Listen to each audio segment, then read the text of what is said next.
Hello, everyone, and welcome back to Of the Devil. This is episode 1. I mean, we're in episode 1. This isn't episode 1 of the series, but we're playing through episode 1. I'm here with KatFTWynn. Hello. And we're working our way through this case. There's been a murder. There's been a murder. Yeah. Well, what?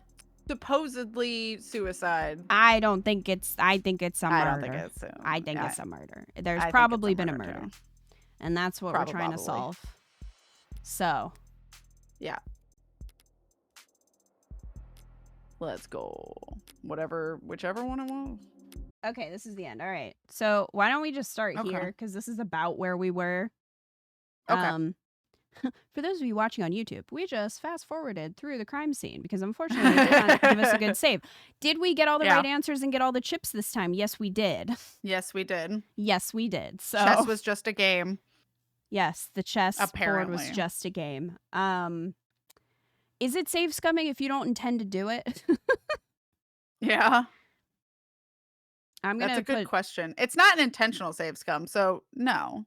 So no. I am going to put down a hard save, though. Yeah. Because... yeah, that's fair. I found the save. Oh, is it that? The black screen? That's why I didn't realize that was the save. Oh my god. I don't care. What do you want to do? I'm just saving now. I don't care. Well, we got more chips this time, so now it saves coming maybe, but that's fine. I was going to say, I definitely I thought I had saved.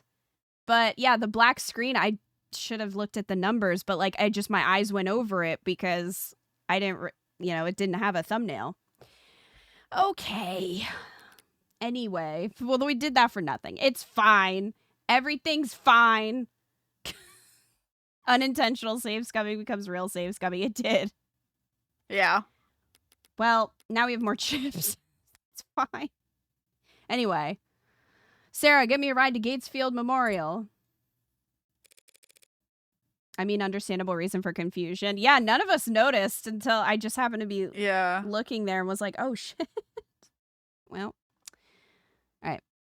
What? You can do that, can't you? I can. But I need your payment information to get started.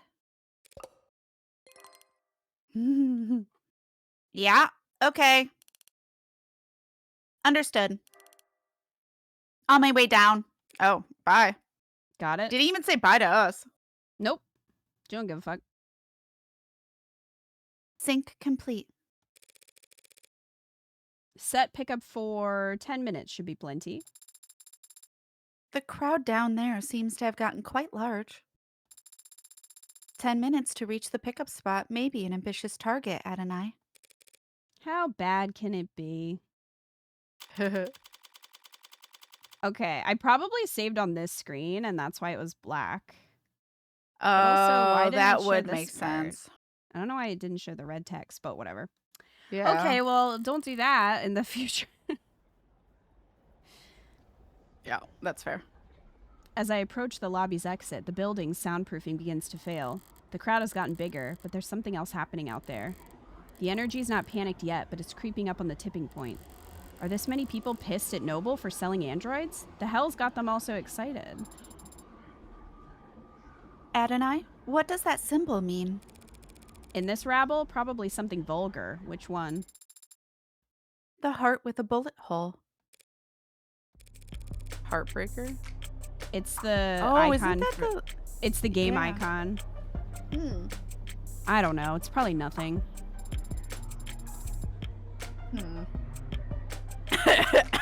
That makes sense. It does make sense. It's all coming together. It is. Based on net associations, it appears to be a symbol for the Heartbreak Killer. That doesn't make any goddamn sense. Why would that freak have a symbol or a following? Or these, whatever these people are. And why the hell would they be outside David Asher's apartment? That is a good question. Wide-eyed man? Because Noble's trying to cover up the truth! They are. So, Does this imply that, like, somebody else made this symbol for her, or is she just lying about it? I don't think she made it. I think she's frustrated because she wanted it to die, and there's fans who aren't letting it die. That's kind of what I thought, too. She wanted it to go away. 100%. Yeah, because she was in the clear. Right. Those Megs in there are scrambling to shred every document they can. We need to stick together, form a perimeter, and try to catch them when they go to dump the scraps. Sarah? What are you hoping to find? Proof that Asher was killed for trying to blow the whistle. Blow the whistle? On Heartbreak? What? Noble doesn't want the world to know that the A16 is sentient and homicidal. Oh, they think the Heartbreak Killer was an android. Which, interesting. I mean, we had theories, but that's beside the point. You think that Heartbreak is an android? I mean, she could be. You think whoever did this was human? Did all that. Same thing. Close enough. Noble's advanced prototype went amok and started killing. Started killing random people? Don't be a Oh, this is a different person. They're masked. Don't be a limb. It only looks random. There's a clear pattern, as long as you're smart enough to see past the bullshit. Oh, okay. And how does one see past the bullshit? Stop Might have engaging. said masked earlier and I missed it. Smart kid, she gets it. She's asking the right questions. She's got the right idea. Fuck. Man with a fuck. There's so many men. What the hell are you talking about? No way those victims weren't related. It's gotta be deniable ops. They must all have been in D.O. or do? D.O. probably.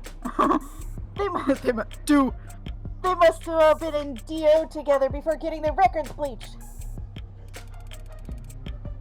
Then, as soon as they've outlived their usefulness... What are you, nuts? Everyone knows this first 6 HK got to were the 6 prototypes that came before him. What? I don't think so. No, they were just random girls who look like my totally friendly nemesis. Warm androids are so perfect no one could tell the difference. Diff. A bullet to the heart's the only way he could kill those over-engineered freaks. What? Everyone's got a goddamn opinion. I see. Stop seeing. Start moving. These people are insane. Why don't you eat some more corn slop, asshole? You think you can be... I went in this with the wrong energy. You think you can be the cyberpunk without ever thinking for yourself?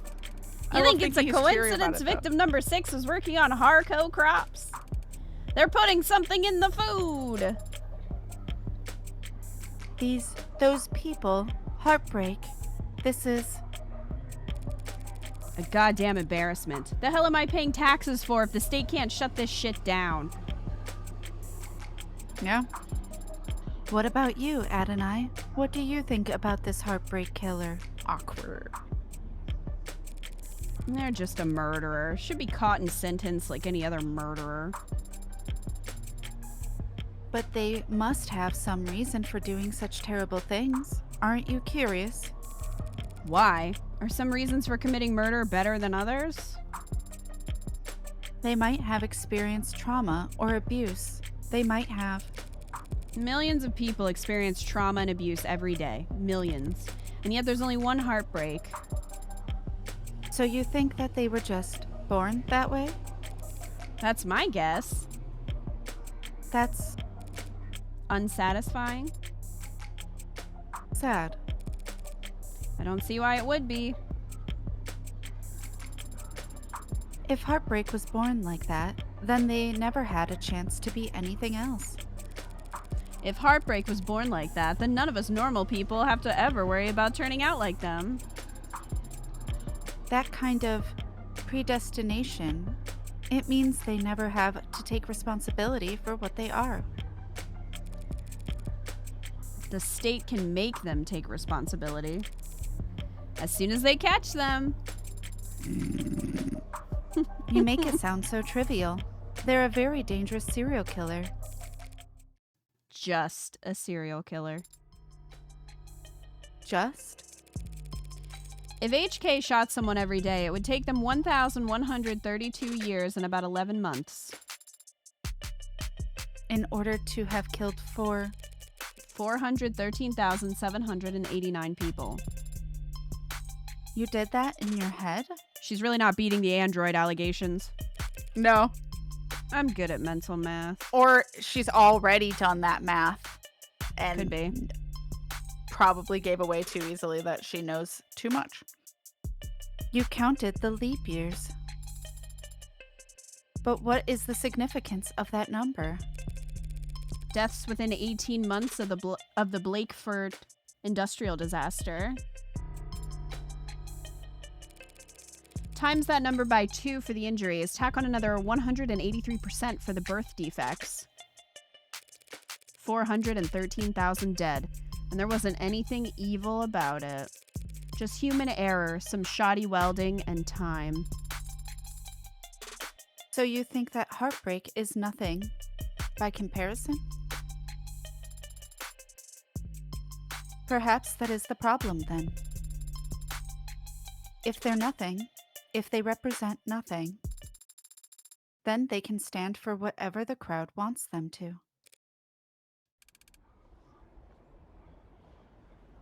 Please make way.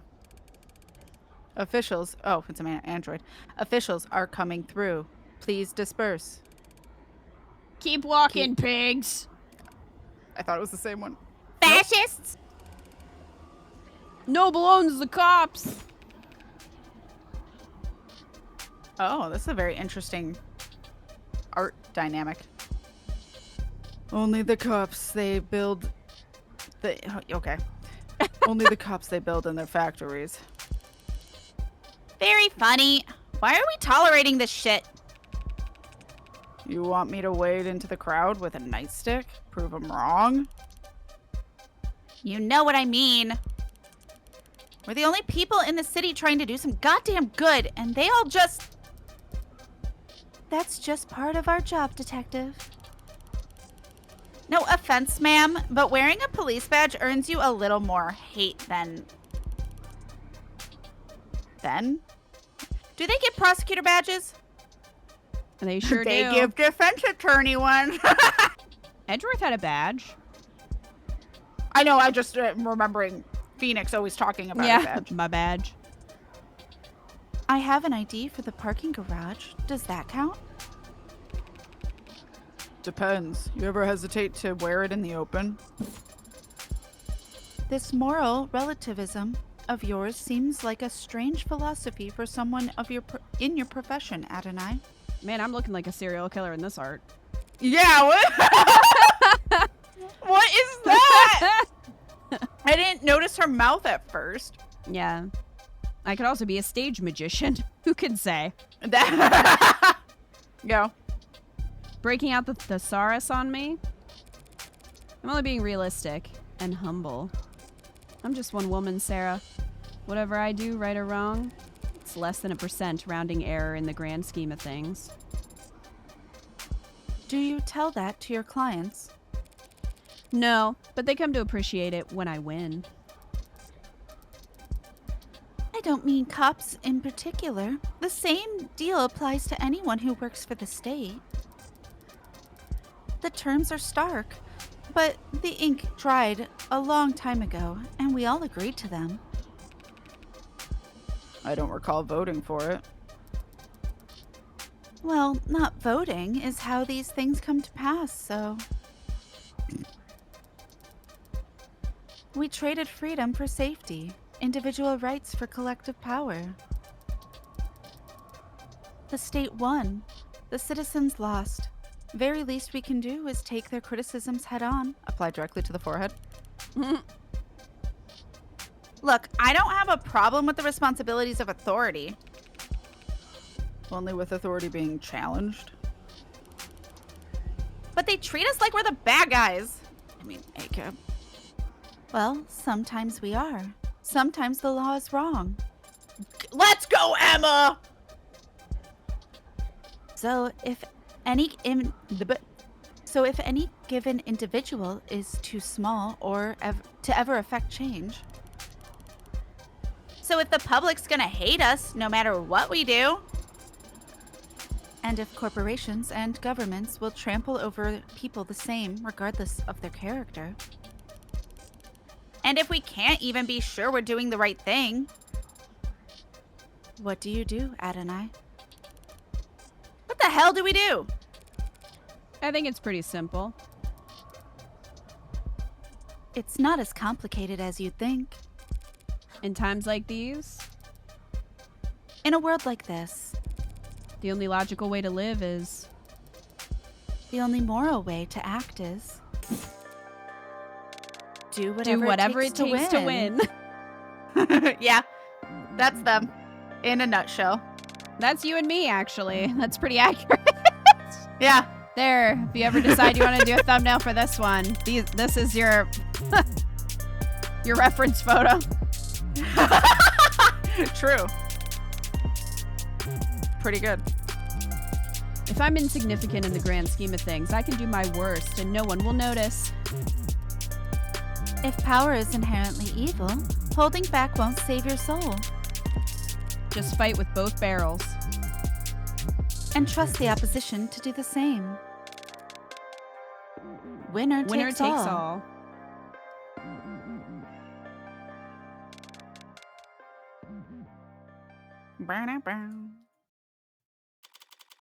Sapphic Death Note, let's go! Gatesfield Memorial Hospital. Ugh, thank you. You're a lifesaver. And the next time that Bridezilla texts you, just turn your phone off. Chatty guy. Must have been due to go on break. When he tried and failed to find the witness's medical record, his data pad had the name blacked out. But I did see that they have... I can never remember how to pronounce this word. I would guess Caduceus, but I have no focus. I'm just guessing. Chat. Alright. Executive 3. More expensive than David's, which means they most likely... How did you do that? She's gonna be like, how did you switch your personality? Yeah, seriously. You need to hold the button to get the doors to close faster. Mashing does nothing. That is not what I meant. There were many others who arrived before us. How did you get us down here so quickly? I say Caudicus, but I don't know if that's right. Cat's right as far as I know. No one knows. Okay. Yeah, I'd just be guessing. Well, I didn't do anything. It was that nurse who escorted us. Yes, but you managed to get a stranger like him to help you with so few words, so little information. I don't think you even gave him your name. Haven't you heard of the golden rule? Of course I have. Treat others how you would want to be treated. Wrong. Treat others how they would want to be treated. He wanted something that he wanted someone that he could vent to. He wanted someone to pay attention to him, and he wanted to feel appreciated, which meant he'd be eager to help given the chance. Even just reading someone's mood is quite difficult. How can you know how another person wants to be treated? There are no mind readers. No one can ever know anything about what anyone's thinking. Maybe not even themselves.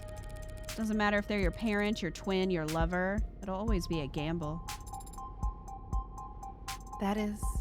God, she's such a sociopath. Crap. not a very comforting sentiment. Well, I think it's fun. Only because you're good at it. How did you get good at it? Same as anything. Observation and practice.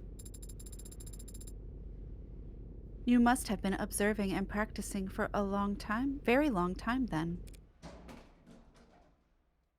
Are we going to flashback? No. So...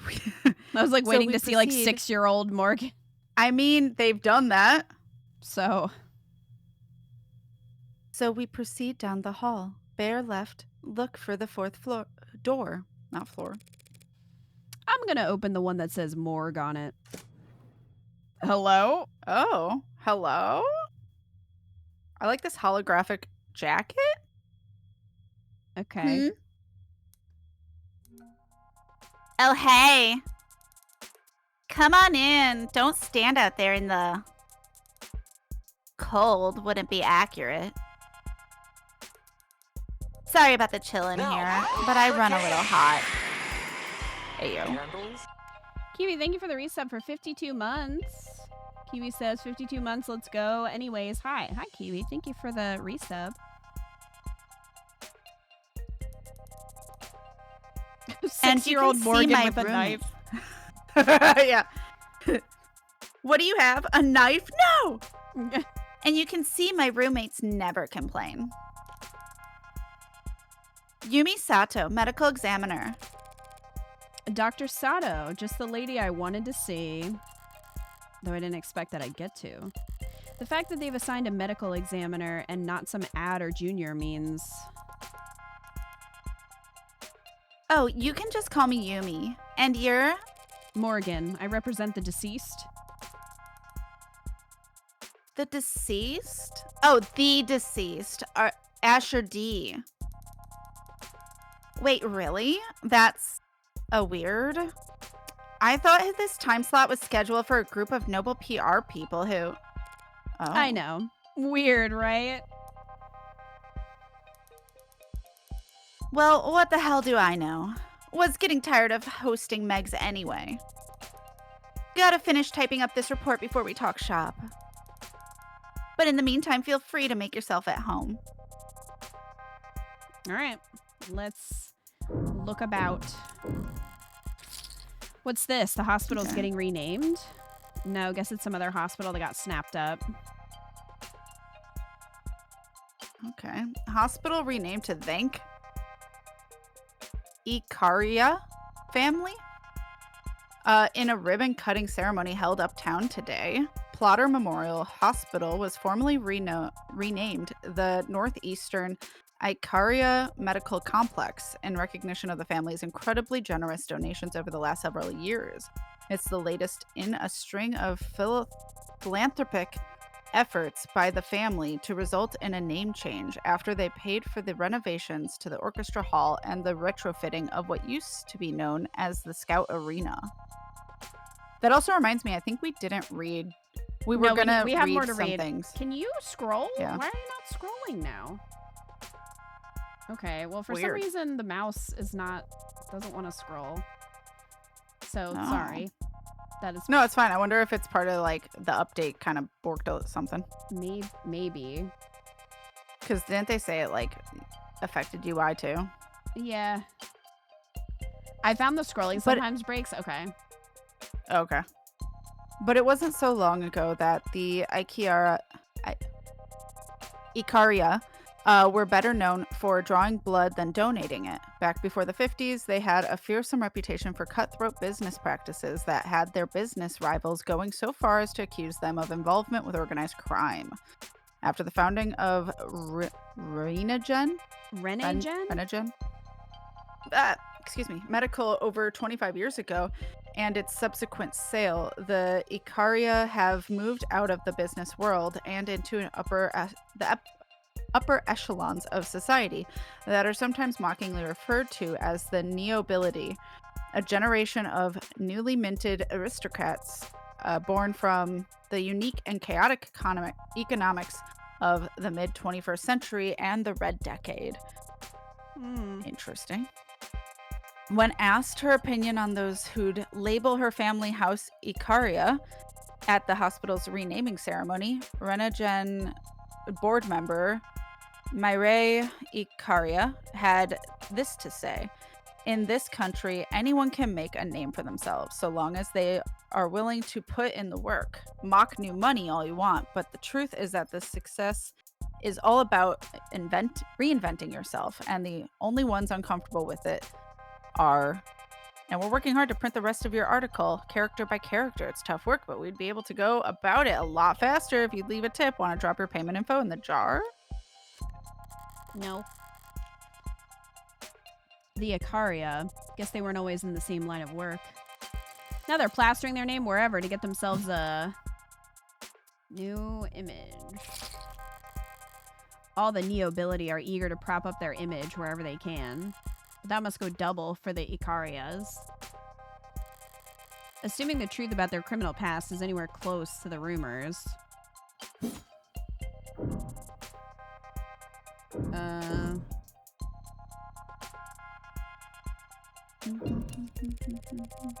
That's a lot of screens. There's got to be diminishing returns on productivity. Why do you have so many monitors, ma'am? You can't just ask someone that. Good question. Every quarter when they do inventory and budgeting, they ask me if I need anything, and I never do, so I submit a blank form. But I guess a while back, there was a +1 in a spreadsheet somewhere, and no one's ever corrected it, so... She just keeps getting new monitors? I mean, boom, I get 4 new monitors every year. That's so many. That do is you a run lot. out of things to use them for? My son's here. Sometimes, but this year I've started running 2 dramas at once when I'm doing rote work, which helps. Watching 2 television shows at the same time helps you do rote work? Helps me use up the screens. I see. Baron's sniffing around and I'm not sure why. I just vacuumed, so it shouldn't be smelly. Are these all dead bodies? One would hope so. I only meant that I'm surprised to see them sorted here. Stored here, not sorted. It suggests a backlog, which suggests a higher murder rate than the public data would lead one to expect. Do you only examine bodies for the police, Doctor?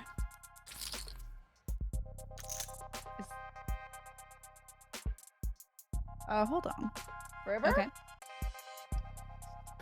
Oh, I wish. Nah, most of my job involves confirming Cause of death. COD. Cause of death on natural deaths for insurance adjustments. Insurers want to blame the mod for failing. Mod makers want to blame the stiff for not exercising enough. Family says the company insurance plan would pay for mods, but not a gym membership. So true. Yeah, the whole wall there is... the whole wall there is suspected defective liver mods, suspected leaking internal biobatteries, suspected CCIC, CCIC? climate change-induced complications. You can prove that climate change contributed to an otherwise natural death? Very, very rarely. If it can be proved, what does that mean for the family of the deceased? Plus or minus 14% on the life insurance payout. I mean, it's most of what I do, and I don't dislike my job. It's just... so much of what I do just boils down to telling a bunch of cheapskates how to split the dead man's bill. It's enough to make homicide feel like a breath of fresh air. Oh, she has a mod in her left arm. Or like her left arm is entirely robotic. She finishing up over there? Right, okay, what's up? Thanks for your time, Dr. Sato. My first question would be... What was the cause of death? Oh wow, hi there! Cute android, I didn't even realize it was. Really cute. The skin is That's remarkable. Even just looking close, you can tell they really are warm. Ma'am. You've been down here too long. Yeah, with all the cold bodies. Or she just has a crush on her, thinks she's really cute. Still not quite human body temperature, but they've come a long way. The early gens all look flushed. Felt like they were always running a fever, and they ran like it too. Oh gosh. Then The you better early cool it. models got the red ring of death. Yeah. Even 2 years ago, the average warm android only lasted. Sorry, but the circumstances surrounding this particular case call for expediency. Right. So what can I tell you? As a person with a problem with internal thermal regulation, climate changes are screwing me over. Yeah, that doesn't surprise me. Sato and Morgan would be good friends. I mean, The police mentioned a talk screen. Yeah, that's the thing. They ran a talk screen when they first arrived. When he first arrived. Typical diagnostic intake procedure. Based on the emergency call, they figured he must have overdosed on something. But the talk screen gave them nothing. interesting. That's because he didn't poison himself. Yeah. Thought the cats are fighting. After he died, we performed the broadcast Not broadcast. After he died, we performed the broadest screenings possible. Nothing. So were you forced to conclude this was a natural death? I didn't give up that easy. I took blood samples and compared their makeup with what was on record in his previous medical history. And I managed to isolate a single, non-naturally occurring chemical compound that wasn't there before. What was it? Some exotic toxin from a different hemisphere? I wish. I ran it through every available database we have access to. And even a few I only sort of have access to through some friends. Not only does it not match any known poison, it doesn't match the chemical makeup of any registered compound. It's odd. So a designer drug, huh? That seems to be the best explanation. What the hell did you do, David?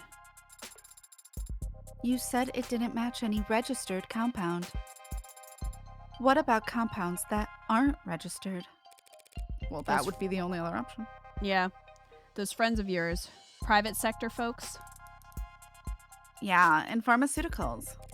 If one of them patented a new compound, a new drug, what would keep its formula from going on the record? In the private sector, intellectual privacy... Piracy.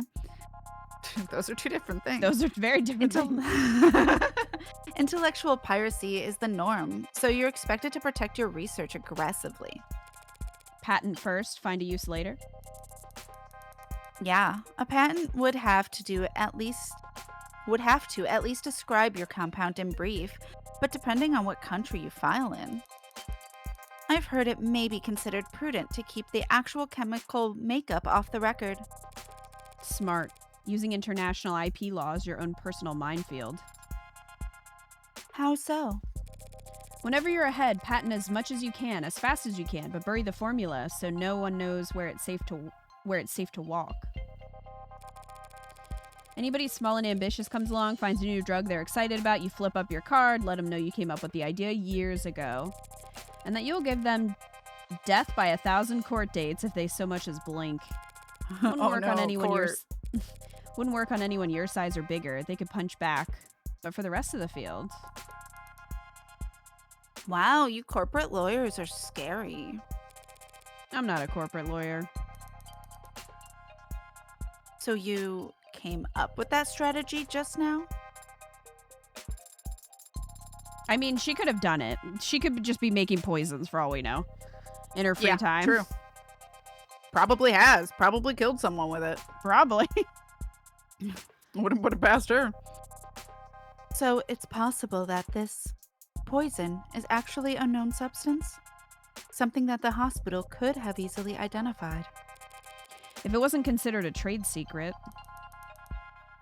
Yes, unfortunately, that is a possibility. Still, just because a drug is new, that doesn't mean it's original. Does the effect that this compound had remind you of any other drug? Maybe one that's prescription only, or a controlled substance. One you might know by another name, but with a patented structure. Sorry, sweetheart, it's a general depressant. There are a lot of drugs that have that effect on the body, and they come in all shapes and sizes, from all kinds of places. If the effect was unremarkable, what about its strength? Could you estimate how much of this stuff he had in his body, all told? Not precisely, no. Not without detailed knowledge on its half-life. But I'd guess that it must have been about 20 milligrams? That doesn't seem like a lot. Is 20 milligrams a lot? Not for a medicine, so this wasn't just an overdose of something relatively harmless then. That's what I was wondering. Yeah. I wonder if he had the compound in his system, but it's not actually what killed him. I mean, wouldn't surprise me. No, not if 20 mil was enough to crash his entire nervous system. Cause of death. Were you able to determine the cause of death? Well, cause of death, sure, but we got that much figured out at least. Why doesn't that sound particularly reassuring? Dr. Asher died of respiratory failure. Not enough oxygen in the blood. Not enough blood going to the brain. Root cause being widespread depression of the central nervous system. What would the symptoms be? What would it have looked like? Lightheadedness, followed by dizziness. Then headaches, slurred speech, exhaustion. Loss of consciousness, and finally respiratory arrest. Report shows that the EMTs tried intubation, then resuscitation through electrical stimulation repeatedly. By the time he got to the emergency room, they were desperate enough to attempt direct artificial blood oxygenation, but it was too late. And you're certain of all of this? Oh, well, most of it, sweetie. Most of it? Yeah, it's turned into quite the puzzle, and I'm used to having more pieces to start with. I was surprised a man as rich and famous as him didn't have any kind of biomes, but his files show. He wasn't a viable candidate for modding. Yeah, that's right. Without that kind of first-hand tech, we don't have nearly as much data as we'd like. But he was extensively monitored from the moment the EMTs arrived. We're very certain about our conclusion. Did you find anything else unusual about his body in your examination? Cuts or bruises? No injection sites, nothing in any cavities. Nothing at all, huh? Thank you, Yumi. Of course. We got the autopsy. Yeah. You ready to view the body? We could skip it if you want. I know most people get squeamish around corpses. Yeah, that shouldn't be a problem. For me, Morgan. Yeah. Serial killer extraordinaire. Okay, then, let's get started. You kids want to check out a dead body? So you want to hide a Okay, hold on. body? Let's pause because we have a lot of shit to look at. Yeah, and we did have stuff from before, but I didn't remember what unlocked then. Yep. All right, new ability, slang, derogatory slang for Novio rich families and their networks. All right, so basically new money. Arose in the second half of the 21st century amid global economic turmoil. The name carries a negative connotation and it's meant to criticize the way said families supposedly style themselves as nobility or even a second estate that administers global power alongside the first governments and third corporations. Users also frequently searched for who are neobility families, how to marry into wealth. I mean, goal? Not the goals I aimed for. Oh my, are these all the new ones? I don't know. What's the little red icon? I don't. Does that mean new? Oh my god. I think it does mean new. Well, I know there was a bunch from our investigation that we didn't look at. Yeah, new ones have the red icon. All right. Here we go. Biomes. Slang for biomonitor. Sorry, I know this is a lot of reading, but it's kind of important. Yeah, that's fair.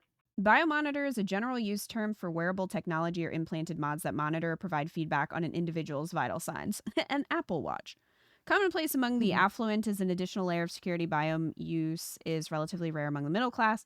Some sociologists and consumer trend analysts point to anxieties about the climate pollution and the stresses of modern life as to why adoption of the biomonitors has met resistance with medium wage earners. If one's health is already assumed to be poor, constant knowledge of its status might be considered uncomfortable. That makes sense. Biomonitors are also frequently employed by incarceration, probation, and workplace health initiative programs. Right? Blakeford disaster. Do you want this one? Okay. Yep. Congestion ahead. We're currently limiting traffic related to this particular search due to a large number of edits coming in from net addresses outside your country's borders. We're proud to fight alongside variable user country in combating disinformation by foreign actors like those in variable user adversary latest. You can read more about how and why this collaboration works here. Tired of running into slowdowns? So are we. But maintaining a secure data border takes resources. Contact your representative and explain why you think the national data security budget needs to be expanded using our easy right form here. I hope we don't need this information. Subject's hometown here. Yeah. Hopefully not. CDCA, Contraband Decriminalization Acts. A series of laws passed in the 2060s that decriminalized all narcotics use and established the Bureau of Narcotics Oversight to administrate the production, licensing, distribution, and taxation of drugs across the country. Overwhelmed by civil unrest and eager to replenish government coffers, the CDCA were intended to reduce the backlog of criminal cases across the country and provide much needed tax income, while also incentivizing immigration with the promise of amnesty. In what was considered a domino effect, other major nations around the globe passed comparable laws to build up their own depleted war chests and revitalize their local economies. The so-called white wave of global amnesty overturned the international drug trafficking market in just a few short years. The gray wave followed soon after as money-starved criminal organizations waged economic and literal war against multinational corporations for dominance of the new gray market. Fierce competition for government licenses to produce classic narcotics emerged alongside a race to develop new, more powerful designer drugs and to monopolize on their sale in the months it would take the government to identify and legalize them.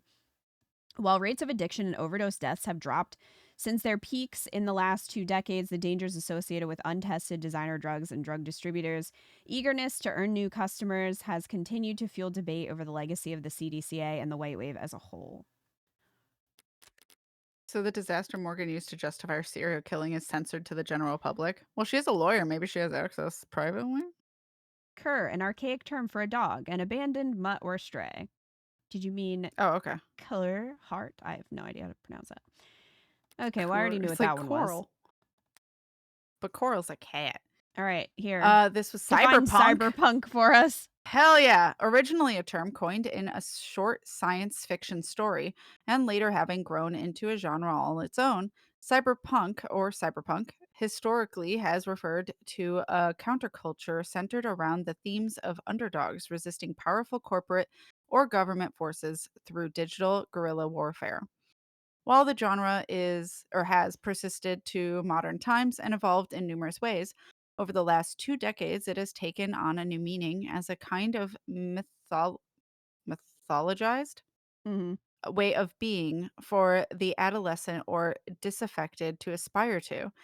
A code of conduct that emphasizes anti authoritarianism, community organizing, corporate disengagement, and socioeconomic consciousness. The so called singular cyberpunk has become the 21st century man without a name, a wanderer with their own rule of law. Cultural critic Simon Essentia summarized the appeal as thus: there's no such thing as a 21st century hero. Is it any wonder the most vulnerable among us turn to the past for guidance? User also frequently search for "Get ready with me, cyberpunk," "The 99 Man Explained," and "Are cops illegal?" Are Co-ops. cops? Oh, co-ops! I mean, Okay. is what I said not a Okay, good question? deniable ops, a fictional designation for covert actions whose existence are plausibly deniable. Deniable is a fictional classification for clandestine state actions that need not be taken responsibility for, because plausible deniability and military disinformation efforts create enough confusion that every party involved, even the victims, can spin the outcome to suit their own needs.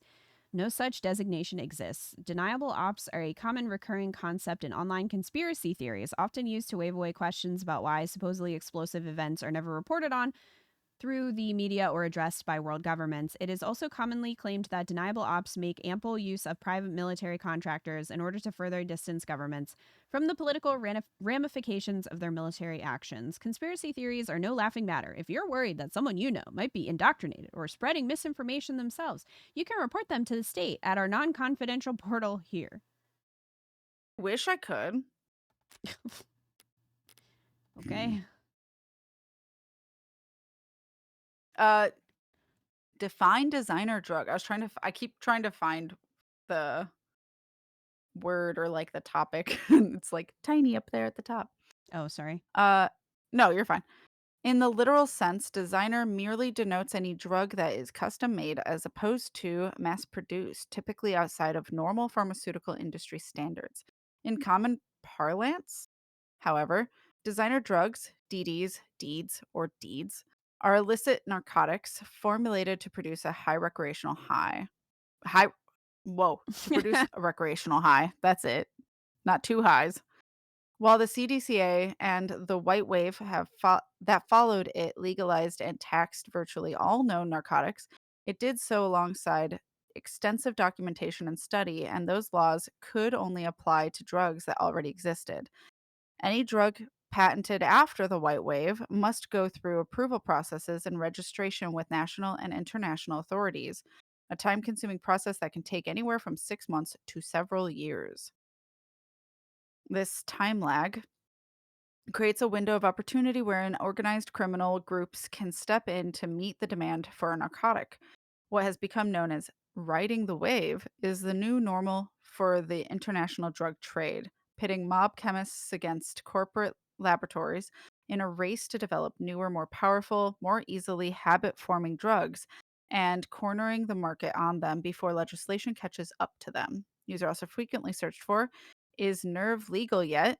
"Best New Deeds 2086," and "Nirvana designed by who?" Oh, okay. Okay. Inhaler. Adroxone inhalers. Inhaler corporate use. First legalized in 2083, the stimulant sold under the name Adroxone has since become one of the most widely used drugs in the corporate world. As a Class 2 stimulant of least concern, employees of any corporation in good standing with the Bureau of Narcotics Oversight can have access to Adroxone without a prescription so long as their HR representative feels it would be beneficial to their work performance. That's fucked.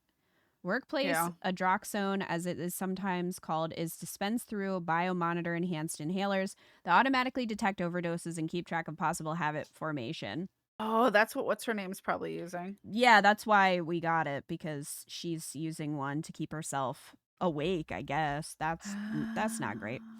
Automatic safety levels may be adjusted at supervisor's discretion. Unsubstantiated claims that Adroxone was first invented as a purely recreational drug by the notoriously violent Skullhead Mafia caused enough of a stir that in 2083 a formal investigative committee was formed. Unfortunately, in 2084, an industrial hydrogen fuel accident resulted in the deaths of all 391 known Skullhead members, placing the investigation at an indefinite standstill. All right. Kaguya, or Kaguya. Kaguya is the stage name for a singer-songwriter known for her powerful voice and her stage persona's intricately crafted lore. After releasing a blitz of chart-topping singles, a quadruple platinum album, and a bevy of cultural reset music videos in just the last 3 years, she has come to be considered the leading living figure in the pop music and popular culture realm. Kaguya's official age is listed as 1,086 years old. Seems She right. released her first single, Orbit, in 2083, which went on to peak at #1 on the Blawboard Top 100, the Rubicon Digital Singles Chart, and the Ni8 music video streaming tracker, making it one of the fastest selling singles in history. Personal details on the pop star remain scarce, and protecting her anonymity has become a core part of her fan culture. When a retired facial Analysis. blah, blah, expert claimed that her stage makeup was formulated specifically to make facial recognition on her impossible, a representative for her record company met with the press to clarify that she is simply a private person who wants her fans to enjoy the experience that is Kaguya's voice. Users also frequently search for Kaguya Lore Explained, Kaguya Iceberg Explained, Kaguya Lunatropic Tour tickets, where to buy. Your second theory for this Okay. game is that Reyes is secretly Kaguya. I mean, That would could be. be hilarious. All right. Preliminary hearing. A court proceeding that evaluates whether there is sufficient evidence to go to trial. A preliminary hearing is a step in the criminal court process in which a judge or jury will evaluate whether there exists sufficient evidence to justify a trial. Between security systems, personal devices, biomonitors, IoT crumbs, automated dependents, and mods, it is extremely rare in modern times for the people's evidence of a crime to be found lacking, making preliminary hearings somewhat of a formality that is frequently sidestepped without protest from the defense. Subpoena. A court order compelling an individual's attendance or the provision of evidence. A legal order issued by the state on the behalf of the prosecution or the defense that compels the addressed party to give testimony, provide information, or turn over evidence. Failure to comply with a subpoena will result in being charged with contempt of court. So don't do it, chat. That's a lot of profiles. Well, I think it just updates bits and pieces, right? Maybe. Let's look at the autopsy report. Lost consciousness at 8:03 p.m. Declared dead at 8:25 p.m. in ICU. Redacted presiding. Cause So the of death, person who the person who was there. was there with him. Cause of death, respiratory failure. Unknown substance detected in bloodstream, approximately 20 milligrams in total. Well, they had 18, so that was wrong. The loud curling They corrected it. Yeah. The loud curling handwriting at the bottom of the document reads, "What the hell is talk screen? Send attending physicians back to med school. Send apologies to attending physicians. These readings are a nightmare." I mean, it also still didn't give us a date. nope. David's cup, the plastic cup that David Asher was drinking from before he died.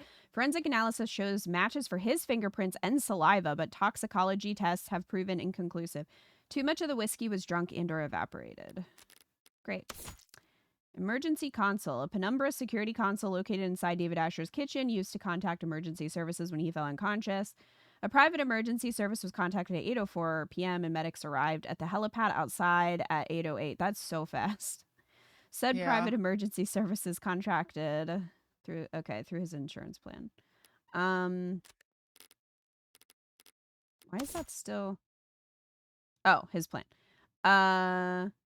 Paid for through Noble. I don't know. That's sketchy because, like, I don't know if they would have had something to do with it. You know what I mean? Includes private EMS services on standby. Only offers 3 levels of employer provided plans that outrank it. I wonder if the company has anything to do with it. I mean, I know there were people who were making up theories, but it could be the case. Would you like to read about the salt shaker? Salt shaker that was accidentally knocked over during the investigation. The cap was loose, and so salt spilled all over the countertop next to the sink. Spilled salt is spilled salt is an omen of bad luck, according to some. Consuming too much salt at once will make you gag, according to Sarah. Why is this evidence? Well, we knocked it over, and Sarah was really adamant about, like, hey, you knocked that over. And I then know, was that's telling why us I'm to throw it like, over our shoulder. she had to have learned that from him, right? So, like, why? I would assume. But why is also, this maybe the salt important? shaker is actually important. Maybe it's not salt. Maybe it's drugs. Maybe the drugs are in the salt. Hmm. Because why else are they, like, having it as something we can use? Yeah, it seems important. Or, yeah, maybe gagging. Maybe gagging will be important. I don't know. Tox screen, a test performed on David Asher when he arrived at Gatesville Memorial Hospital determined what, if any, illicit substances were in his body. Alcohol was the only item positively identified at the time. Upright cup. Plastic cup with a small amount of whiskey left in it, found upright on the dining table at the scene of the crime. Saliva and fingerprints match an unknown individual. Contains no traces of foreign elements. Water glass. A glass of water found in the sink of David Asher's kitchen bears the DNA and fingerprints of the unknown witness. No trace of any poison. And whiskey. A bottle of Rose River whiskey found on the dining table at the scene of the crime. Forensic analysis shows no foreign elements or toxins. Known to be a brand favored by the deceased. Flavored. Whiskey found spilled on the dining room table. After evaporating for most of the night, there's little left to test. No foreign compounds have been found, but the results are deemed inconclusive. Okay. Witness testimony. Statements made by the singular witness to David Asher's suspected poisoning and death corroborated with video evidence. The witness arrived at 7:30 p.m. The witness spoke with David Asher in his parlor before he left to oh my God, can I read? To retrieve liquor from his basement at 7:36 p.m. Upon returning at 7:38 p.m., the two of them continued speaking while they both drank. David Asher felt lethargic and disoriented shortly after 8 p.m. David Asher lost consciousness at 8:03 p.m. EMS were called from the emergency console in the kitchen at 8:04 p.m. David Asher and the witness were taken to Gatesfield Memorial Hospital at 8:08 p.m. It could also be that the alcohol reacted poorly with whatever the substance was. That is possible.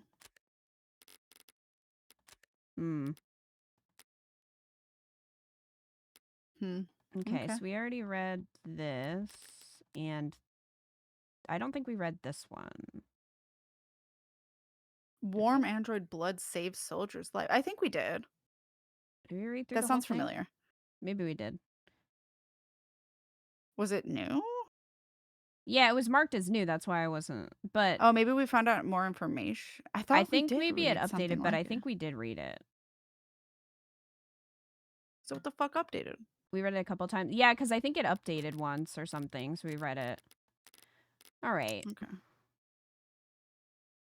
Okay, so Francois? No. You know nothing, Franz. No. Okay. Hacker, but don't put that down, obviously. Values, rarity, originality, history, and vibes. I mean, vibes. Vibes is good. It's new because you picked it up during the scene we skipped. Oh. Yeah, makes sense. Okay. Default status, do not disturb. Struggles with remembering lyrics. I don't know. Huh. She might be that pop star. I mean, we already know she's a fan of her, if not, so, or knows information about her. Yeah. Double lives.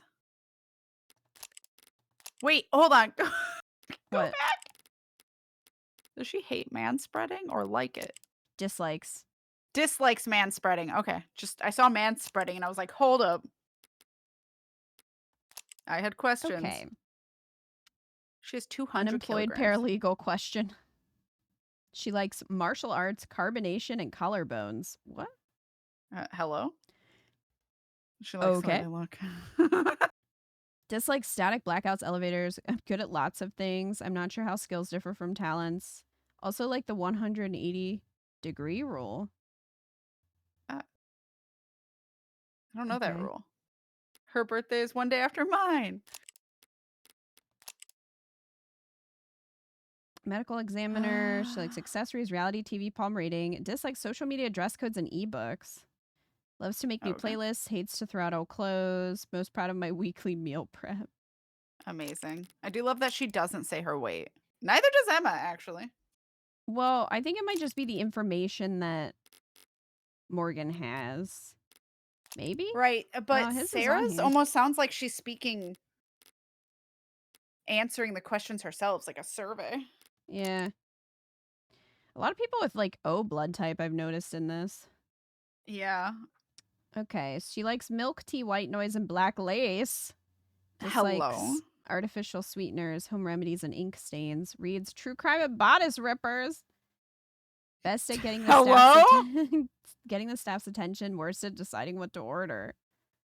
All right. Amazing. They would work well together. Because Morgan knows what she wants. Would decide what they order. Just, Yeah, just in case. yeah. Why Right. not? Okay, then. Oh, yeah. Let's get started. Let's see that corpse. All right, I'll just step out for a moment to give you some privacy. Yes, please. Thank you. The last time we talked was on a Sunday. You were complaining, I remember that. It's the principle of the matter. Right, you had ordered this cheap piece of shit sculpture or something by mistake. And it came damaged and you wanted to send it back for a refund.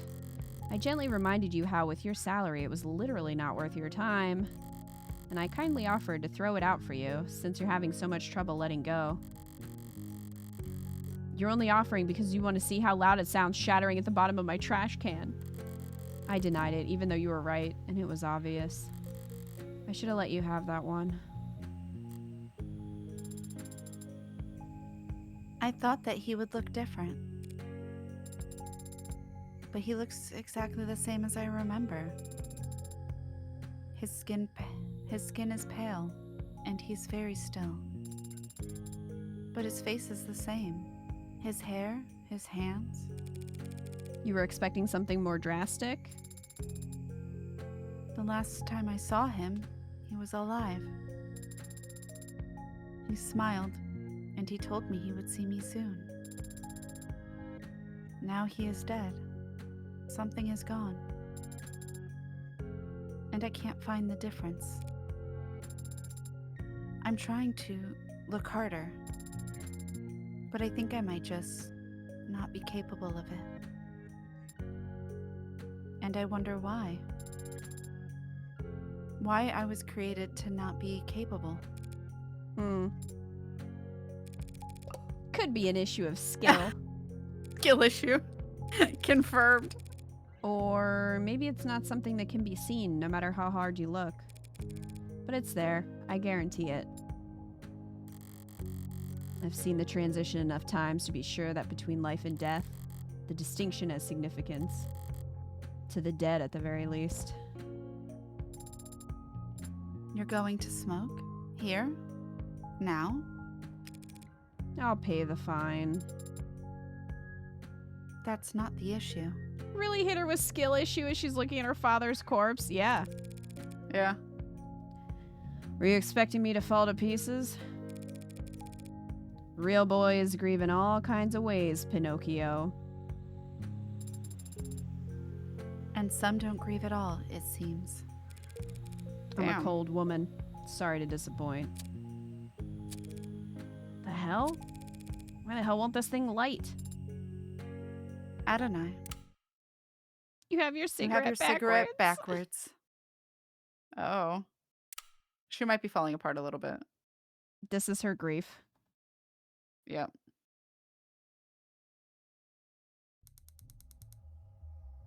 All right, that's back into cold storage for him, so need anything else?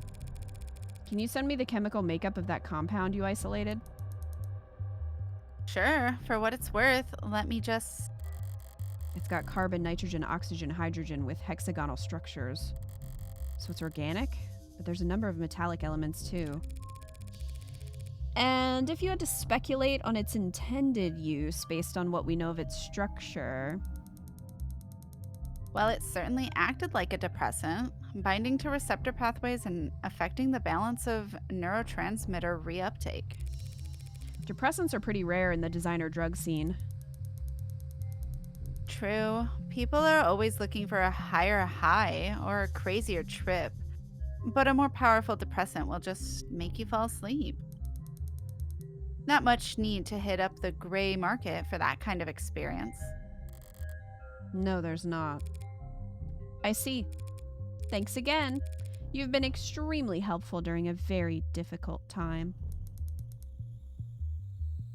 Hey, anything you need, give me a ring. That's very Rockford's orders have got me on call, so I'm already getting overtime for the whole weekend. Glad to hear it. Goodbye, Yumi. And goodbye to you, Greenie. My name is Sarah. Nice to meet you, Sarah. Aw. Okay. Up on ramps and down off ramps, above skywalks, under tram lines. The buildings get progressively more polished as we head into the most economically developed part of the city. Corporate territory, national headquarters for the likes of Howe Industries. Kun? Tethys, Yeah. Neth, each of them sheltering their own micro-city of employee accommodations beneath their skyscraper shadows. Whalefall, the entirety of the ocean floor coming together to feast and grow and live. Live off the field, rotting fat of the leviathans that swallow generations of people by the mouthful. Weight is commonly listed, and my weight is...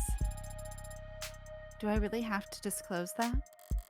Noble lays claim to one of the largest shadows in the city, a towering nerve center for the whole nation's android industry. It's meant to be intimidating, I'm sure, but today I'm glad that Noble keeps such a sizable physical presence here. I need answers about David and his work on Sarah. Answers I'd never get browsing the company website or speaking to a representative. Synopsis. Relationships. There are technically trivia sections as well. Should I start there? Noble will have their guard up, of course, but even that will tell me something. Where they let me walk, who they let me talk to. History. Their efforts at performative transparency and clumsy obfuscation will... How did you know my father? Excuse me, I am thinking. I'm waxing poetic in my brain. Yeah, Hi, apparently. Splinter. Hello. What? Also, hi, Badman Watch. Hello. Hello. I'm sorry. Did I interrupt your brooding? No. What did you ask? Why you got called brooding? My father. I know you were his friend. But what was your relationship like? Can you just scroll through our socials? Father avoided social media. Smart man. Yeah. And your online presence is not significant. You saying I don't have enough followers? Essentially. Wow, savage. We went to the same college. You studied programming? No, I studied all kinds of different things as an undergrad, but not technology. Is that a good way to prepare for law school? I wasn't preparing for law school. Or anything else, really. David, though, he had talent, and he knew he wanted to do something with it. He studied programming, robotics, discrete math, cybernetics. What classes did you share then? Business ethics. I was the second best student in the class, and he... No, he sucked. Was the first. He was the one who asked the most questions, not sure about his actual ranking. He found the course challenging, and I clearly didn't, despite being younger. Guess he felt burned. He'd come up to me after class to argue, and sometimes to ask for help. Father always talked about socializing like it was a chore. It was kind of you to give him a chance. What, like I was some kind of social butterfly? The belle of the ball? You weren't? One Sunday night, he knocked on my door all panicked, saying he was in bad shape for this tech course. There was a midterm or something the next day. I couldn't make heads or tails of the material, but I did my best to at least quiz him. He wasn't satisfied, though, wanted to cram the rest of the night.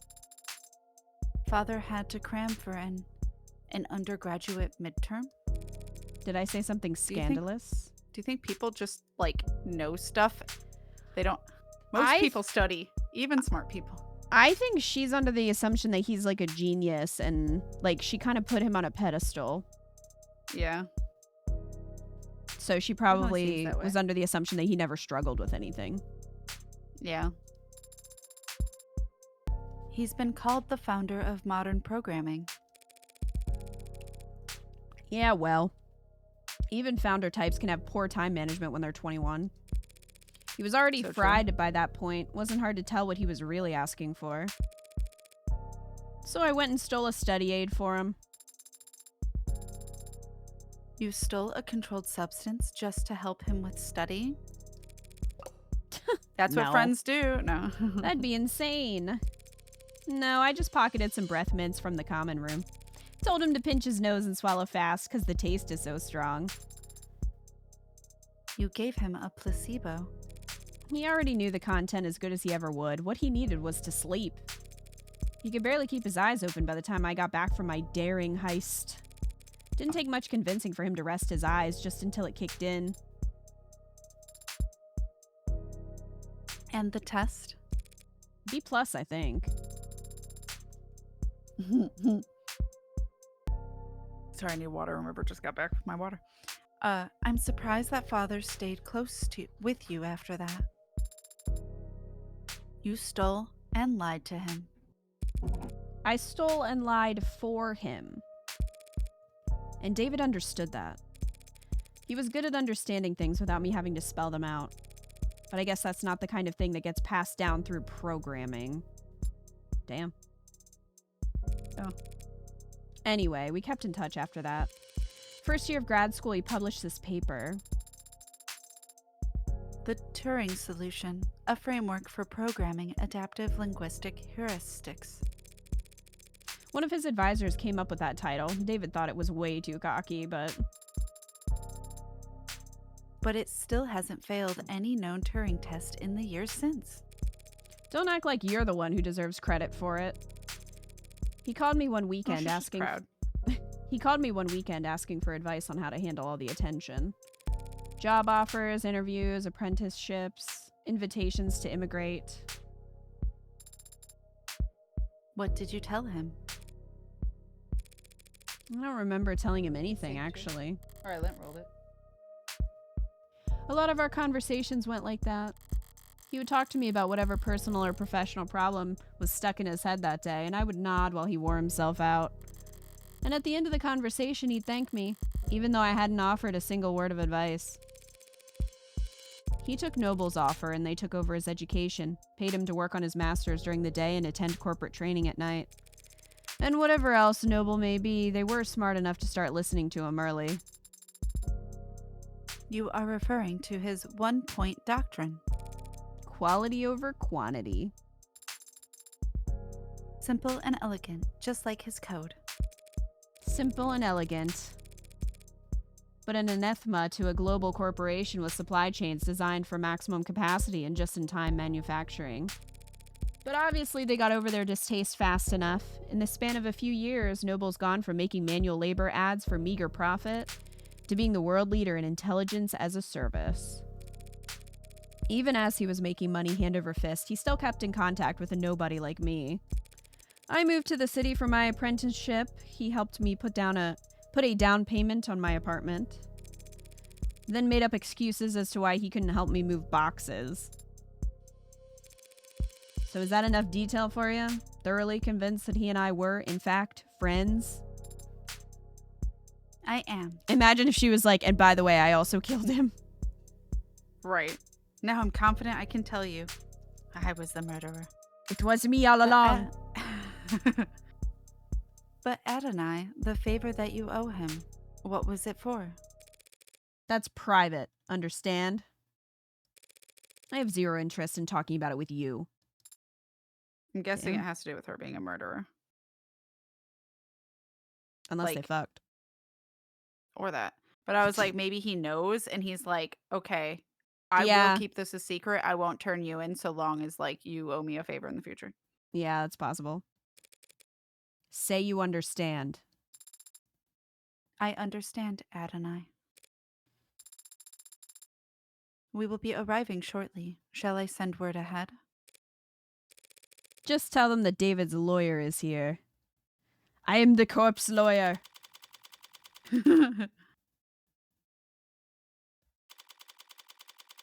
Don't be mean to Sarah. Don't be- She's I a don't serial like killer. Sarah. She's mean to a lot of people. Oh, you mean, yeah. I thought you meant, I thought you were saying Sarah's a serial killer. I was like, whoa. No. I know we were joking about it, but damn. Noble Electronics Northeastern HQ. Sub-lobby A8. I've been here before. Sat right here in this lobby waiting for David to come and treat me to lunch. At least I think it was this lobby. Could have been some other floor, could have been an entirely different building. All these corporate towers of Babel feel like interchangeable fractals to me. Folding in on themselves in patterns of narcissistic paranoia. So monumental in the scale of their hubris, they needed to use Euclidean? Euclidean? That sounds not right and bad, but sure. You're probably right. Yeah, I'm not Geometry sure. when drawing up the blueprints. I know Euclid is like a term, but I don't know if I was pronouncing it right. Oh, then you're I probably knew right. that term. Then you're probably right. The greatest minds It's of each a, like, generation coming term in together. SCP Foundation. Oh, So really? I don't know if it's right or not. Oh, that is it? Okay. Yeah, you're right then. Because Euclid is one of the like types. So like it Of says how dangerous SCPs? it is. Yeah, Euclid's like tame. It's usually only Interesting. aggressive if you initiate or if you like try to if you do something, touch it or whatever. But otherwise it's relatively like okay. Then there's safe, which just means the SCP is safe. And then there's Keter, which is like aggressive and will kill anything in its path or really fuck something up, you know. Oh, It is a class in UCP. Let's go. So that's the only reason I know that term. I literally don't know it from anything else. See, and River SCPs used can to read teach me the you- files. They can teach So you about that's why I knew. life. Yeah, It's also apparently a term in terminology. Lovecraft. Oh, that makes sense. That would make a lot of sense on why SCP uses it then. Yeah. I have not come across that. So, That I've only come across it with SCP files. So I have not read those, so makes sense. yeah. All right. Just to find the most expensive way to shove their heads up their asses. Adonai, is something bothering you? In geometry, it implies basically a lack of flat surfaces. Huh. Interesting. Sphere. Become orb. It's used to describe geometry that makes no sense. Like immediately after.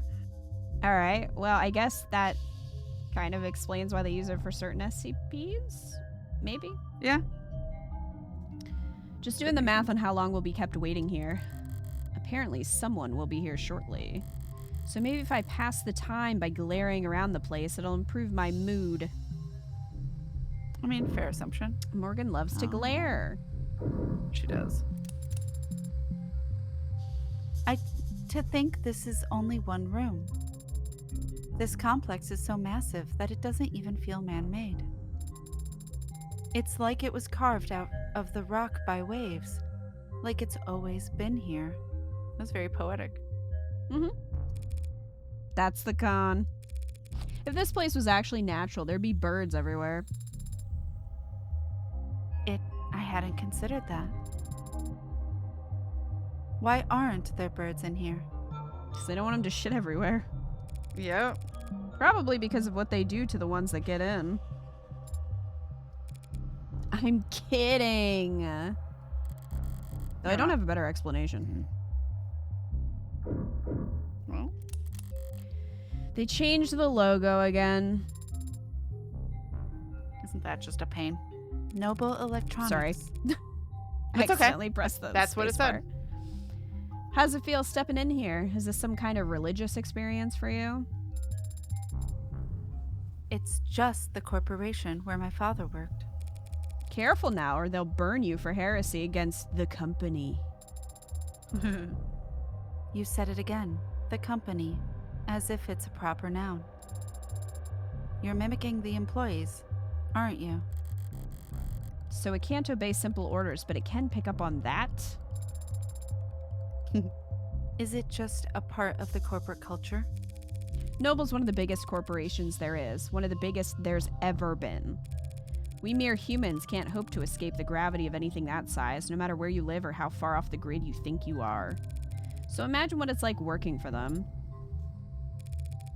You live in company dorms, work in company quarters. Wherever you go, that logo's above your head. That sounds like a nightmare. Yeah. You eat, sleep, and breathe on Noble's timetable at its discretion. When you spend your whole life inside of it, Noble must feel big enough to be the only company there is. Okay, hating everything about Unsettling. that. I bet the logo used to be slightly more creative. I mean, So much energy. So many people. Also intent. You kidding? It's Saturday. The place is half empty. But doesn't everyone work on Saturdays? All the parents do, so they don't need to find childcare on Sunday. Everyone else flips a coin, I guess. All these people, for 12 hours a day, 6 days a week, what could they all possibly be doing? Making work for themselves. You can be very cynical, can't you? Yeah, I'm terrible. But that guy over there has just been jiggling his cursor for the last 20 seconds. Whoever comes to greet waste us. company time. Let's go. Whoever comes to greet us better have a pulse and some goddamn authority. My mood's starting to sour. And if they just send me the first link in their infinite chain of corporate bureaucracy, I'll make them wish. Morgan? I don't know who this is. Oh, he looks sad. That's me. Morgan. Hey there. Android Manufacturing Quality Control, Eastern Division. He kind of looks like London a little bit. A little bit, yeah. Just sadder. Sad. Or I guess more like timid. Younger. Evan Dawes. Evan Dawes, he says, like it's an afterthought. What's a name compared to your place in the hierarchy?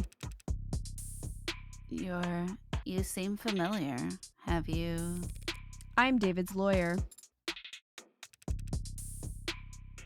Oh, then we must have.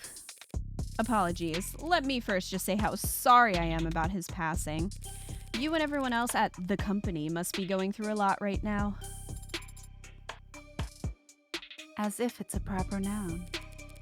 Thank you for taking the time to meet with me. Sorry, I'm a slight bit distracted because I just realized one thing.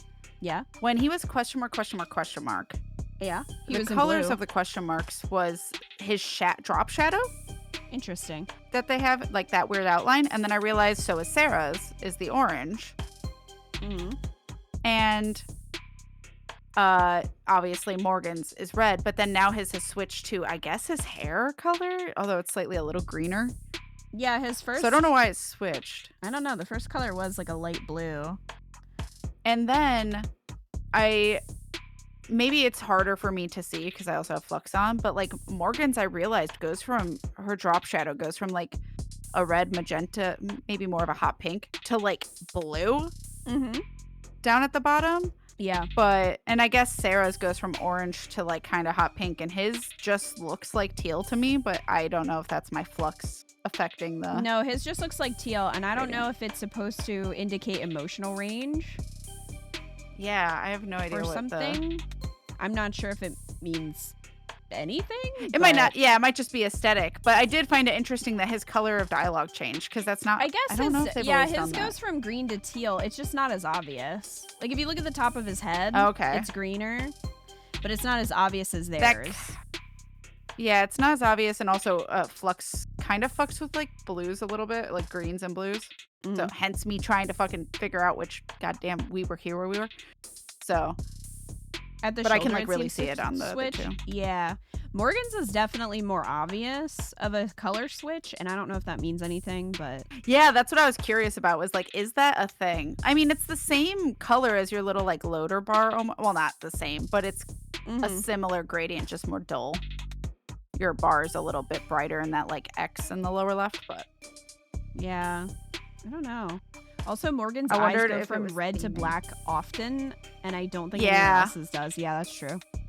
Yeah, she's the only one that goes to black that I've noticed, or one solid color even, Yeah. except for Ray's one eye when she reveals it is like obviously techie. But yeah, just interesting. I wasn't sure if like the question marks was a significant thing of it being a different color. Yeah, it I would is have just weird. assumed that was a different person. It is weird that they changed the text color. I don't know why, but Yeah, because I was like, wait, they changed it to his hair. Is everyone their hair? And I'm like, no, because Sarah's is orange. mhm. So I don't know. Okay, anyway. You're welcome. It's no big deal. Everyone's on the razor today, but what else is new? His fingies are all taped up too. And compared to PR or legal right now, our workloads in QA are... Never mind. How can I assist you? Shortly before his passing, Dr. Asher began the process of registering this android. Yes, that is correct. Unfortunately, he wasn't able to finish the job. Look at that. Sarah's eyes became yellow for a bit earlier, but it may have implied lights passing by a car. I think that's when she's searching for information. Oh, it might be similar to Ray's eyes. Yeah, I Or think so. one eye. It's definitely custom. Gee, you think? Good thing I sought out an expert. Warm. It goes without saying. Reminds me of the A16 Premiere, if anything. Hello? The barcode is clearly Screams. printed. No visible defects. Yeah, he's just fucking Iron Man all of a sudden. But you're right. It doesn't correspond to anything we've got on file. Well, they just sent you the right man for the job. Now we just need to go to the right place. Not far, I hope. It's in the building. Look at those dark circles. In the building. That could mean anything from down the hall to half a day's hike. The production line on B9 should have everything we need. You do manufacturing inside your corporate headquarters? B9's a fully functional production floor, but it was only built for demonstrative purposes. Demonstrative. Oh, thank you. I mean, I guess you could say it as like demonstrative, but I've heard it pronounced demonstrative, so I don't know. That makes sense. New clients make deals upstairs about how many and in what shape or size. Then they come down to the basement to see how the sausage is made. They have enough money to Ugly build sausage. a fake factory just for guests? Smart. So long as you're only giving tours and not giving away company secrets. No need to worry about that. We take intellectual security very seriously around here. No kidding. There are 11 cameras on us at the moment that I can see. And who knows how many pairs of modded eyes are aimed our way. Clearly nothing happens here without the almighty company knowing about it. So if they try to claim ignorance about anything, it's gonna piss me off. Lead the way. That's valid. very strong opinions about how demonstrative is pronounced. Wait, why? Which Noble Electronics, Northeastern headquarters. If her barcode glows too, basement floor 9. I would guess it's the searching thing. Mm-hmm. Whoa. It really is fully That's cool. furnished down here. I don't want to take up too much of your time, but it's pretty rare to get to see all of this in person, you know? Would you mind terribly if I looked around for a moment? No problem. I've got some prelim paperwork I need to handle anyway, so have at it. I better take full advantage. I'll need more than cursory knowledge if I want to figure out where Sarah came from and why David wanted me to take custody. I'm gonna look around. You stay put in the meantime. Adonai? Wouldn't want to lose you among the rest of the merchandise. Rude. An inhaler left out on the desk. Probably a half-dozen empty ones in one of the drawers. Dawes, the inhalers, they're distributed by the company, correct? Oh yeah, HR handles it.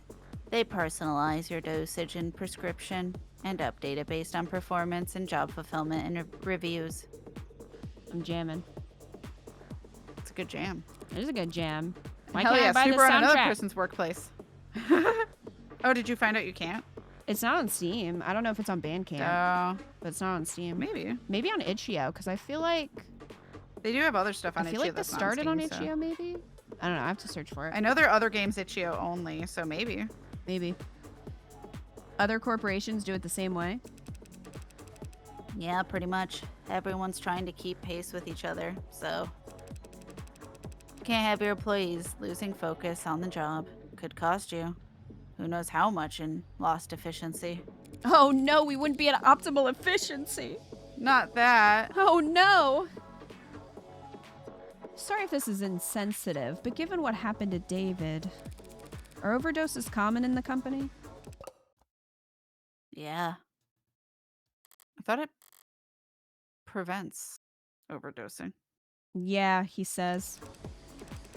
I mean, it did say that they have some kind of like signal or like monitoring that would keep them from overdosing, but I didn't really think that was, I didn't really believe yeah. that or trust them. Definitely probably not true, but bro, you're probably not supposed to say it. You know? Don't get the company in trouble. Overdoses. Think of that the is, company. Not hospitalizations. Yeah. or deaths. It's all pretty organized these days. These days?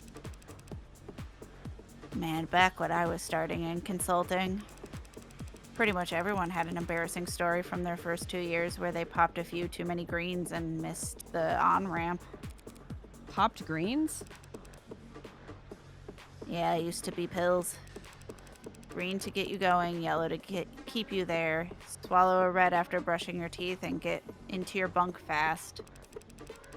But yeah, the inhalers are a huge improvement, like going from torches to light bulb.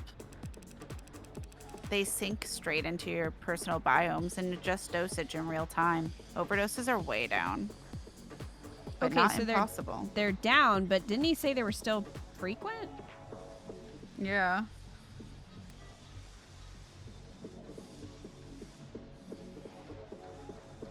Are they common? Are they common? Yes. Yeah.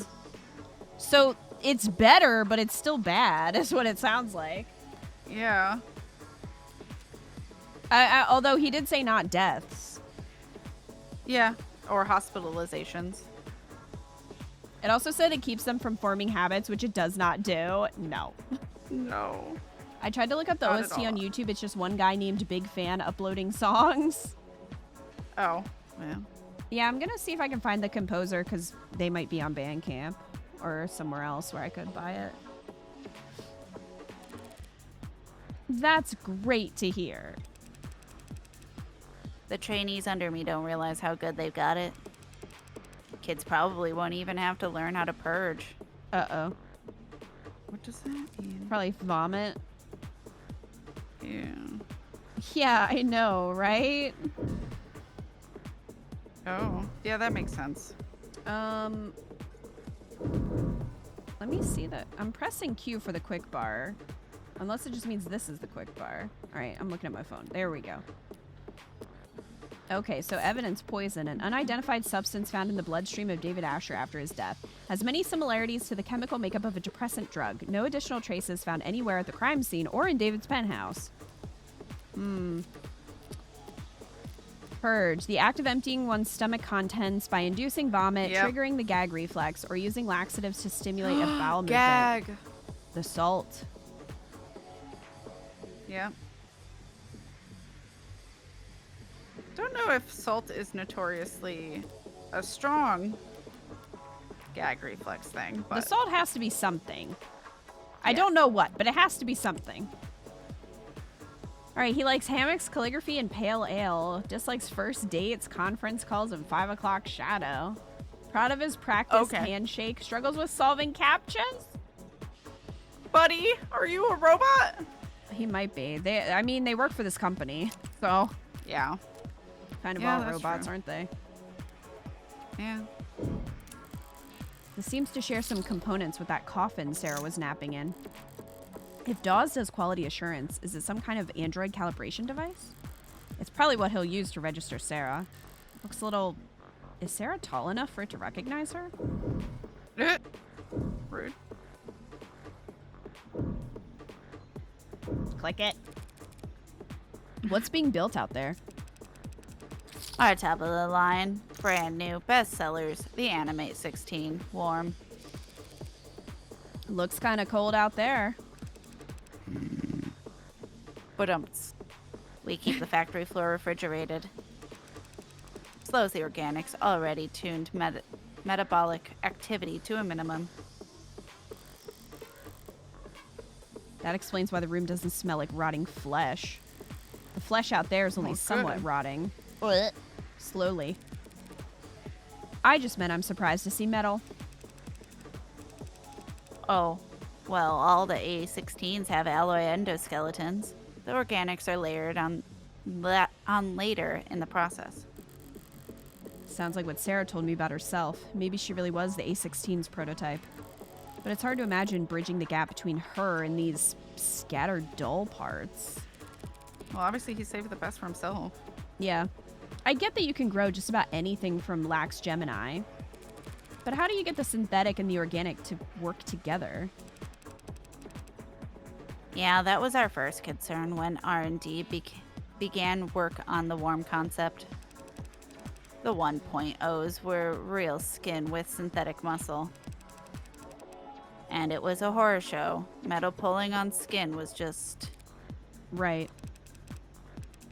For 2.0, they worked backwards. Organic muscles, organic skin. But digital signals on organic hardware was a dead end. Did the muscles flex when you passed an electric current through them?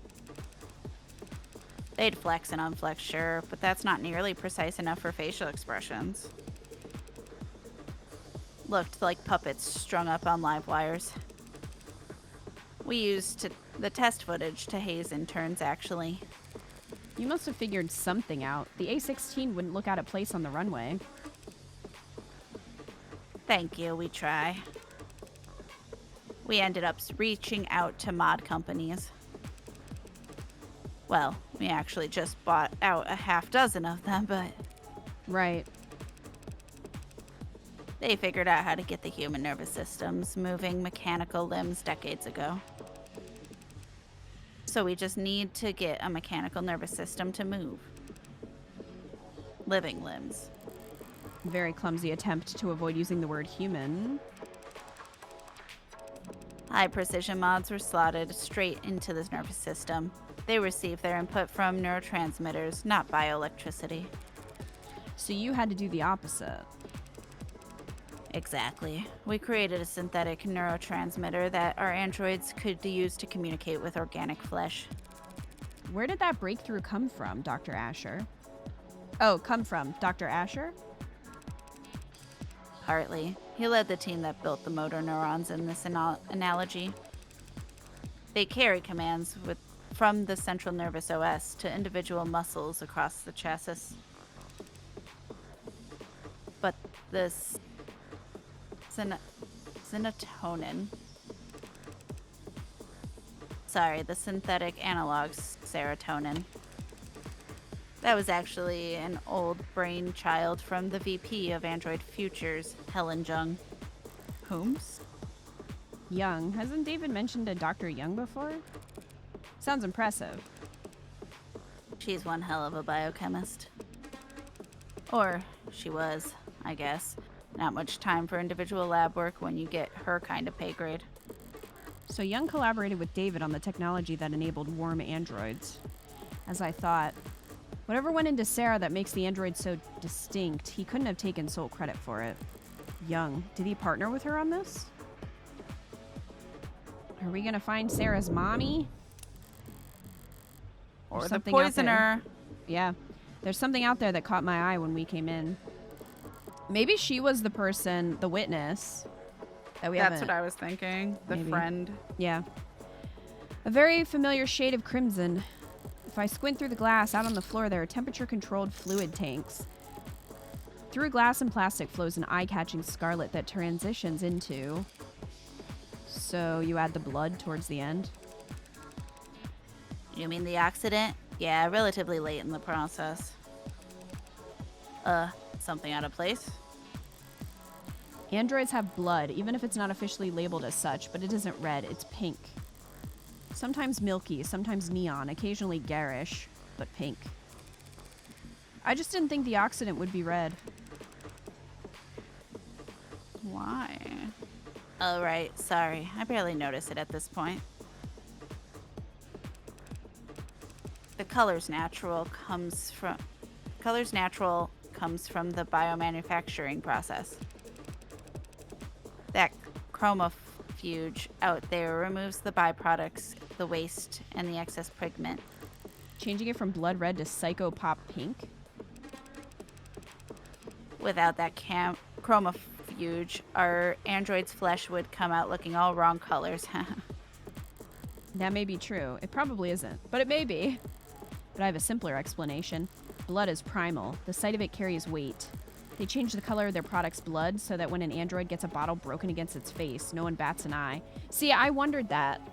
I was kind of thinking less they didn't... human feeling. Yeah, they didn't want it to look human. Hi, Dev. How are you? Hello! Hi, Dev.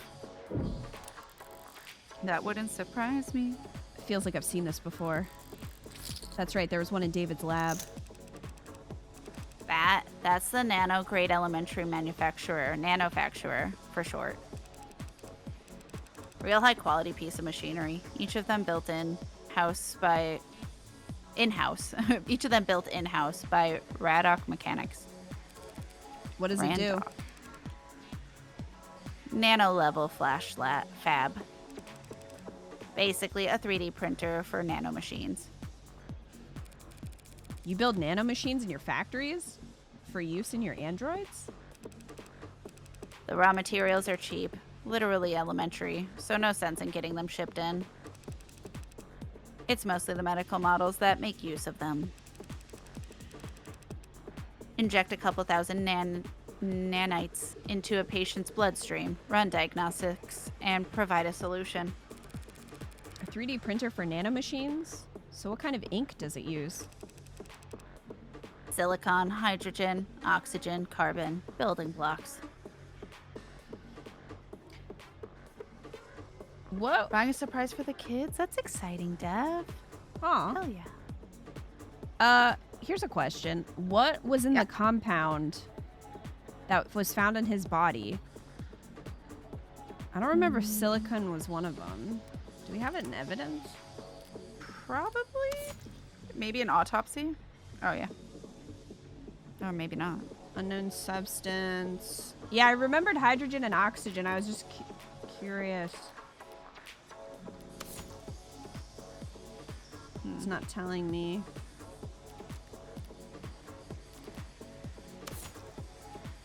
Why is Tali here?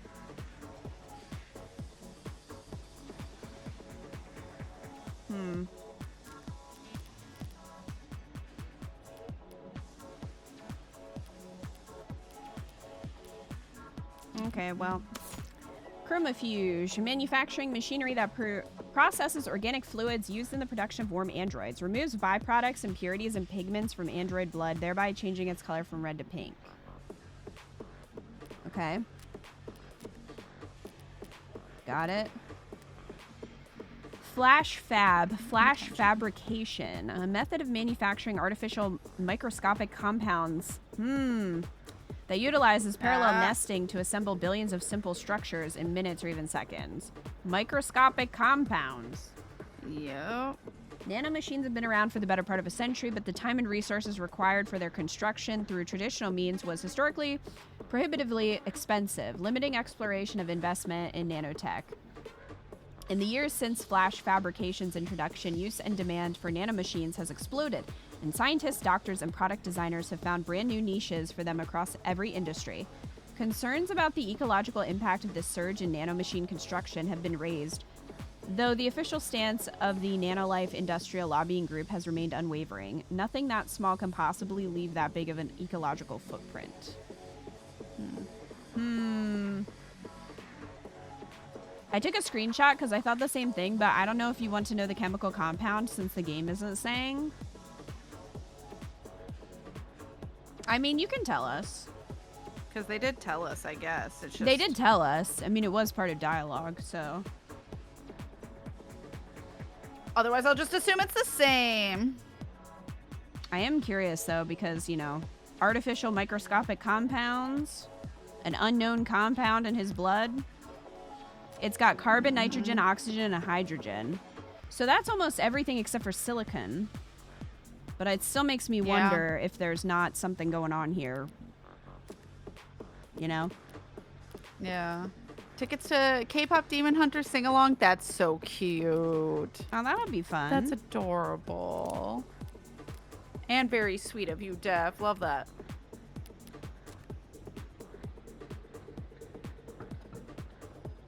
But yeah, see, it has everything except silicon. And it doesn't have nitrogen. So they swapped out silicon and nitrogen. Something. Like swap them together. I feel like it's important. Yeah, this does have silicon. The other one does have nitrogen. Yeah. They feed into the nanoprinter, and it assembles the machines particle by particle. Like a ribosome building structurally complex proteins out of chemically simple nucleic acids. Must be time consuming. You would think, but Randok cracked the code on parallel microfacturing.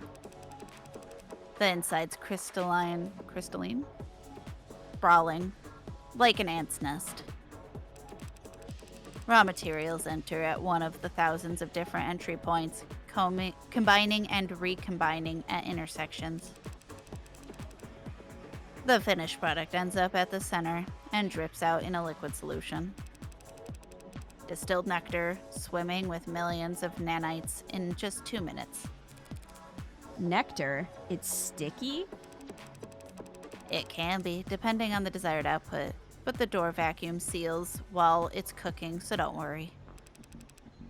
It's completely spill-proof. What a relief. Not exactly a box of paper clips David could just have brought home from the office one day. He must have bought his own for some reason.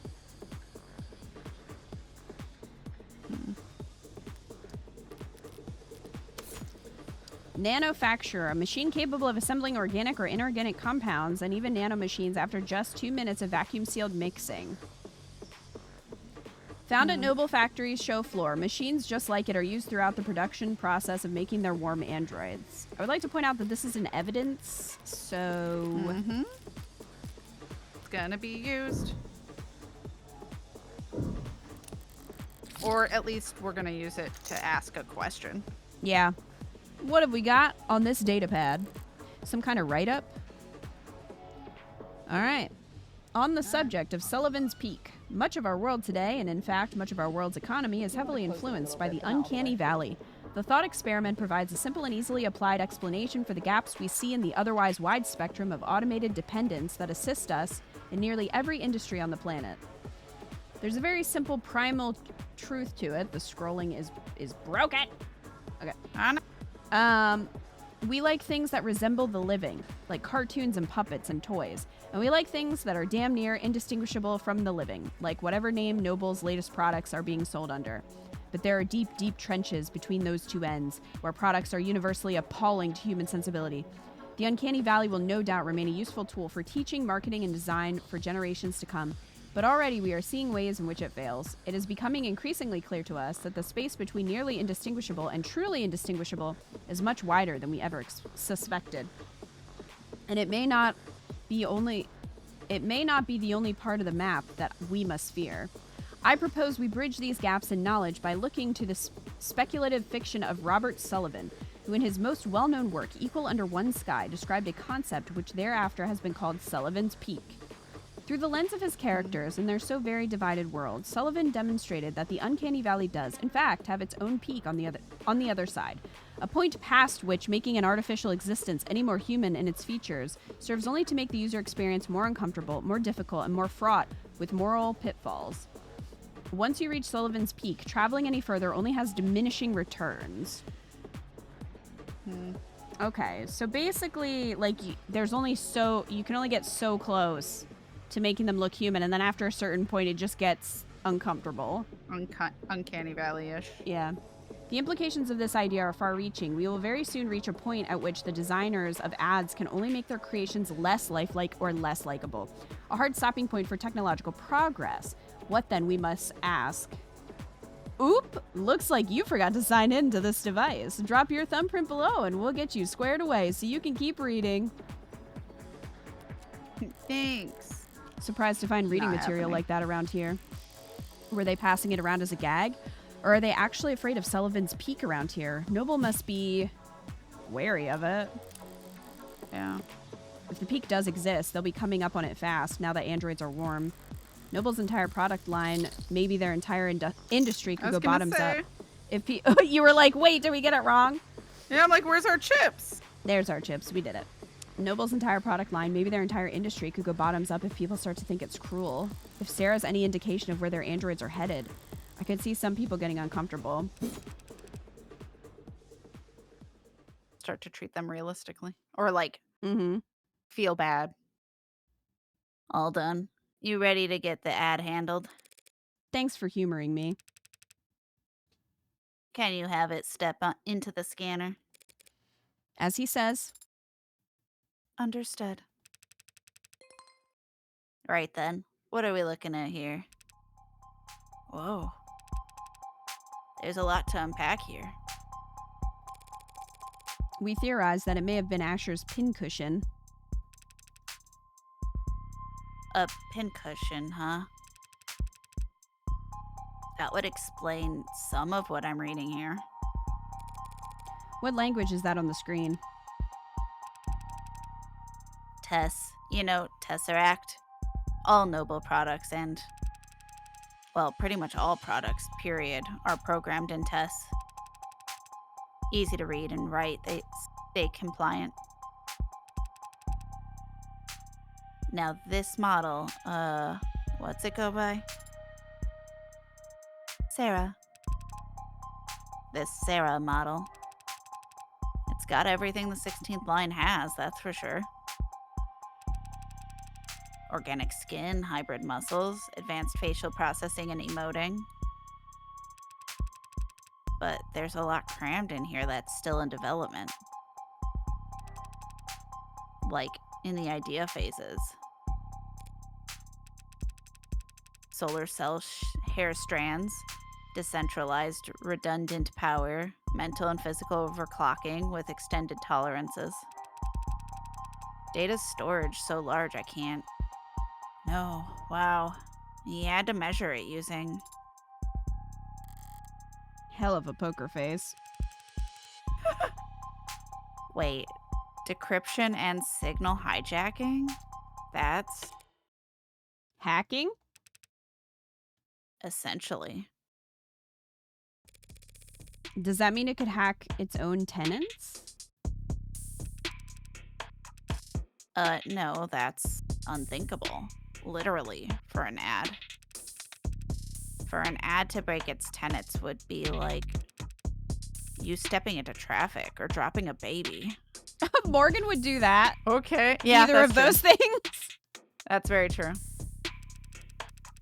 Even if you're physically capable of it, it's not something you would ever choose to do. Lie. Yeah. Some people do walk into traffic. Psychotics, addicts, the mentally ill. Does that mean that there are androids? Well, no. There aren't crazy androids, so yeah. Morgan would probably drop a baby into traffic. Absolutely. I guess my analogy doesn't hold up. I get what he's saying, though. He's basically saying, like, there's no way for an android to break their own programming. Yeah. Or that's what he's implying, but that doesn't mean it's true, especially for an updated model like her. Right. Because she's obviously unique. Right. That's okay. So it can't hack itself, but it was given the ability to hack other systems? The industry line is that such a capability could be an option in certain emergency scenarios. We're gonna have to use that. Breaking through the firewalls and encryption of surrounding electronics to broadcast directly to police or military channels. Speaking of military, this musculoskeleton setup is drastic. I've never seen this on a consumer model. Can you lift a car or something, Sarah? Most cars. It would depend on the center of gravity. Lady, this Sarah could wrestle a public disturbance walker and come out on top. Those stomping behemoths they bring out for riot suppression?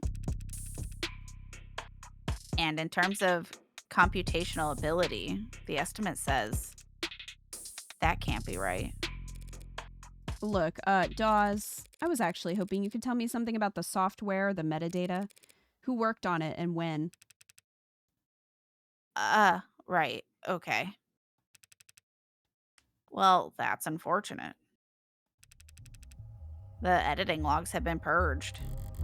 That doesn't sound very above the board. I don't think she was above board. No, she was hidden. Yeah. Sorry, I can't tell you anything about who worked on Sarah or when. Any chance you can restore those logs? Not here. Not with this machine. I need the computers that were actually used for the programming this model. Any ideas where those would be? Sarah? I cannot answer that question with any accuracy. I had a feeling you might say that. Ads, right? Sorry, I can tell you that the code is unique. I mean, that much we gathered. There's hints of the A16 in there. A few of the same conclusions. It's just Dr. Asher or whoever took very different paths to get there. So Sarah has even less in common with every other android on the inside? Sorry, didn't expect to hit a dead end here. Not at all. You've been very helpful. Can we still get the registration done? Yeah, no problem. We've got the software and forms all set up here. Occasionally, we let a new business partner bring one home fresh from the oven, you know? Oven? Yeah. Gross. All right, a few basic questions then. Who's going to be the official owner of this unit? She is. As it says, unless the will disagrees, it's my responsibility. Right then. You fine with the designation Sarah? We can set it to anything you like. Well, actually... Yeah, you gonna go ahead and change our name? Never mind. Sarah will do just fine. Okay, this part's all standard. Civilian model, address, contact info I can get from your crumbs. Do you want to reset the factory defaults? Could clear up a lot of quirks. Yeah, but then she wouldn't have memories. We need those. Not right now. The last thing then is the grading. I'm reading 23 tenants here. Nothing too far out of the ordinary. 23. That's higher than I expected talking with it.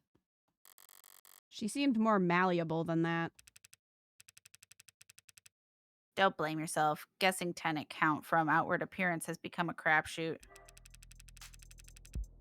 Not like it used to be. Used to be, they only had 3 tenants total, and every unit had to have them. Then came the first accidents, and the first lawsuits, then the hearings in the legislature. And the demand for more tenants. A tenant making sure ads couldn't endanger the state. A tenant stating that ads wouldn't divulge private information without prior consent. There was a campaign calling for a tenant to weigh child and adult lives equally during risk assessment. There was a campaign calling for a tenant to do the opposite. Companies wanted their asses covered. Customers wanted guarantees. There was never much incentive to deny a request tenant, so the list just ballooned. Until the military entered the market in full force. You sound like you don't approve. I wouldn't go that far. They needed their ads to be able to pull the trigger when ordered to. Without clearing 5,000 lines of bloated, hard-coded decision points to get there. I get that. But since the armies are the only ones using tech with bare minimum tenants, all the best, least cluttered, most elegant code is only used for war games. It's not very romantic. Both use Asimov's 3 laws of robotics. Interesting. Well, not like I was on the jury. Department of Advanced Defense Projects v. Zenith Dynamics. The Supreme Court sided with the military's requests and set a new precedent that every other army around the world would race to meet. Changing tenants from a mandated list at the root of every ad source code to a choose-your-own checklist. It's funny. Ads with the most tenants. They're so locked up you can't even have a conversation with them. And outside the armed forces, the only ads with single-digit tenant counts are just vacuuming floors. The most impressive ones, like the one you've got here, fall somewhere in the middle. Sorry, went on a tangent then. There. Only thing left is the evaluation. What gets evaluated? Total financial worth for insurance purposes. Yeah, the insurance companies made sure we had very accurate algorithms for this. No room for human error, they insisted, with no sense of irony. Wow. I mean, It's gonna be I knew expensive. It was custom, but yep. What price could they have possibly? That's a lot of digits. You should know, these formulae are pretty conservative with their estimates. Stingy, even. If Sarah's really David's last and greatest work. They say some things are priceless, but when you force an insurance algorithm to pick a number. Try not to get any scratches on it, I guess. Okay. You spoke differently back there. Hmm? With Dawes, you spoke like he did, it seemed. Like I copied his accent? You seemed to mirror his effect, his tone. It's called being friendly. What's your point? No, it's called mirroring because you're trying to seem Yeah. normal. Mirroring, masking, Mm-hmm. or like even just that customer service smile face you have on when you're like just trying to, I think it's more sinister than that for Morgan. or just like trying to blend in. Yeah. Like sinister, but in the sense of like to cover her ass. Yeah, that's what I think. It's called being a sociopath. I mean, that too. It was just an observation. You can choose to keep those to yourself, you know. No tenant required.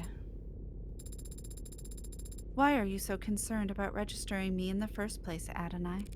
For the same reason I wouldn't drive around in a car without a license plate? Any cop, or even just a well-placed camera, could have spotted your barcode and seen that it wasn't set up with any actual data.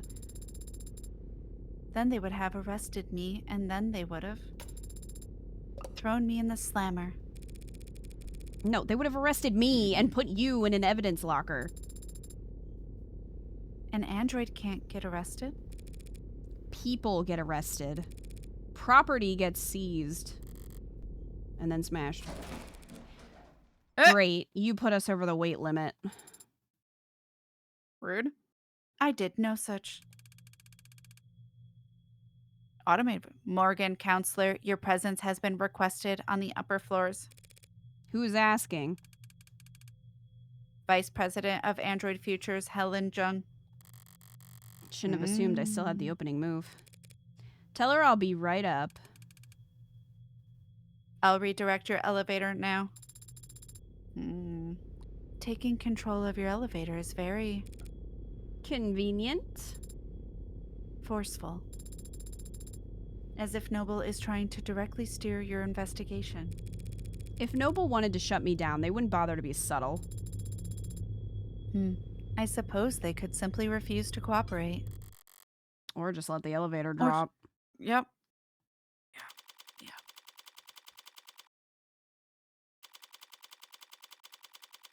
Noble Electronics, Northeastern Headquarters.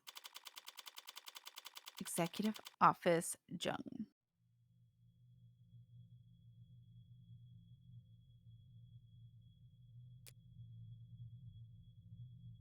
Okay.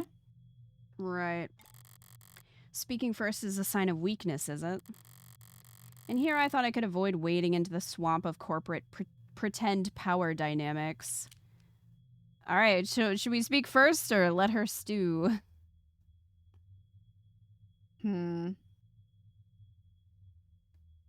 Good question, actually. I don't know. Yummy stew. Hi, Evie, by the way. I mean, I was thinking it'd be funnier. Okay. Silence is only awkward if you care. I can ignore social cues all day long. Okay, hold on. All right, Tenant Super System. A programming framework underlying the development of modern automated dependent software. All contemporary supported programming languages are built upon the Tenant system, allowing users to designate a series of inviolable priorities for their code to pursue. Once added to a program, a tenant cannot be circumvented under any traditional circumstances, and even then, only if a tenant with a higher weight supersedes it. Tenants were first adopted in the field of computer science as a trio 3 priorities that governed how preserving human life, obeying human commands, and avoiding damage to human property should be prioritized. Since then, the number of supported tenants has ballooned to 113, most of them requested by lobbyists in the insurance industry looking to better define relative financial value. Tenants are well known for increasing the decision time lag of programs. This, combined with their engineered inflexibility, has made it such that most programmers aim for a tenant limit below 30. Originally, the one tenant that could not be removed from any program was TNT Safety 0, aka Tenant 0 or Tenant 1. Said tenant dictated that the following program could not produce outcomes that would result in harm to a living person. After the decision reached the People versus Volstance defense contractors and the resulting widespread adoption of automated dependence in the military and security sectors, this is no longer required, though Tenant 0 may still be added to particularly benign or mundane software as a good luck charm or a superstitious ritual or joke. All right. TESS. Noun, a programming language for modern automated dependence. Tesseract 4.6, better known as TESS, is the latest version of the Tesseract programming language, built on top of the Tenant system and utilized in industries around the globe to code the software that allows androids, robots, holograms, and more to react to their environment intelligently and with intention. At the start of the century, there was a much greater variety in the number of programming languages available with which to code. Globalization, the standardization of industry procedures, and the gradual erasure of many spoken tongues contributed to the loss of countless programming languages during the mid-21st century. Today, TESS is virtually unchallenged as the global lingua franca programming language. The study and teaching of other older programming languages is mostly done for recreation, hobby, or digital archaeology. All right, what else do we have in evidence? Sarah valuation. Evaluation of the android Sarah's financial value by an insurance algorithm takes into account the fact that Sarah is the only known android made by David Asher, the last known piece of tech he worked on, the fact that he is now deceased and cannot create any more, the fact that Sarah is one of a kind, the value of her components used in her construction, and the potential profits reaped from the experimental technology contained within her. Totals to a very large sum. Time! Sit down! No, Simon! Splinter, thank you for the 2,500 bits. Speaking of a large sum. Yes, I did not change the birthday alerts. Here we are. It's fine. Don't worry about it. Thank you, Splinter. Still your birthday. Just forever. Let me know Kina's which jar you birthday want that to go confirmed. towards, Splinter. Confirmed. Classic, removing the tenant that prevents harm. The one tenant that should never be touched gets removed to pander to the military, right? And nobody was surprised. And no one was surprised. Okay, so we read this. This is the Sullivan's Peak article. Okay.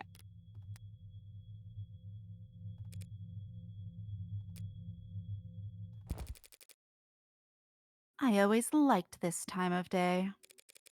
Not too muggy for you? No, I never liked a clear blue sky.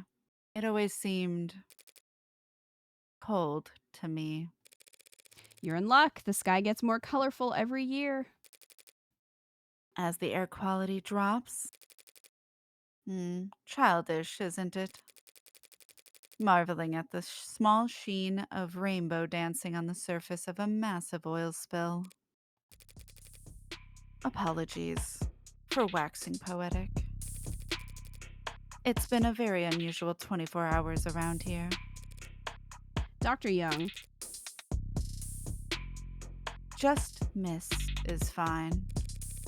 Miss Young, I get the feeling you didn't bring me up here to talk about the weather. No, I brought you up here to express my condolences. I'm very sorry for your loss. Thank you, though I could say the same. I know you and David worked together for many years. No, I just thought it was my line. My bad. Oh, okay. I thought we were back and forth thing. So. Yes, we did. But as much as I'd like to just drop everything and process, the company wheels don't stop spinning for anything. Or anyone. Was Dawes of any help? She sent him? Trying to be helpful or just trying to control the narrative? He was great. But that must mean you know why I'm here. I don't want to make any assumptions. No need. I'll be explicit. I'm here as an officer of the court, which means I'm bound by law to document every rock I turn over, and every person I speak to. Yes, the lawyers made that all very clear. Lawyers, you have an android. It's not one of ours. You can tell that quickly? Got all the faces memorized? It's easy enough to remember the major archetypes we use, yes. If you're nuts about your work, maybe. It's a recent acquisition. Very recent, in fact. One of David's last requests, apparently. David asked you to take it? She's surprised.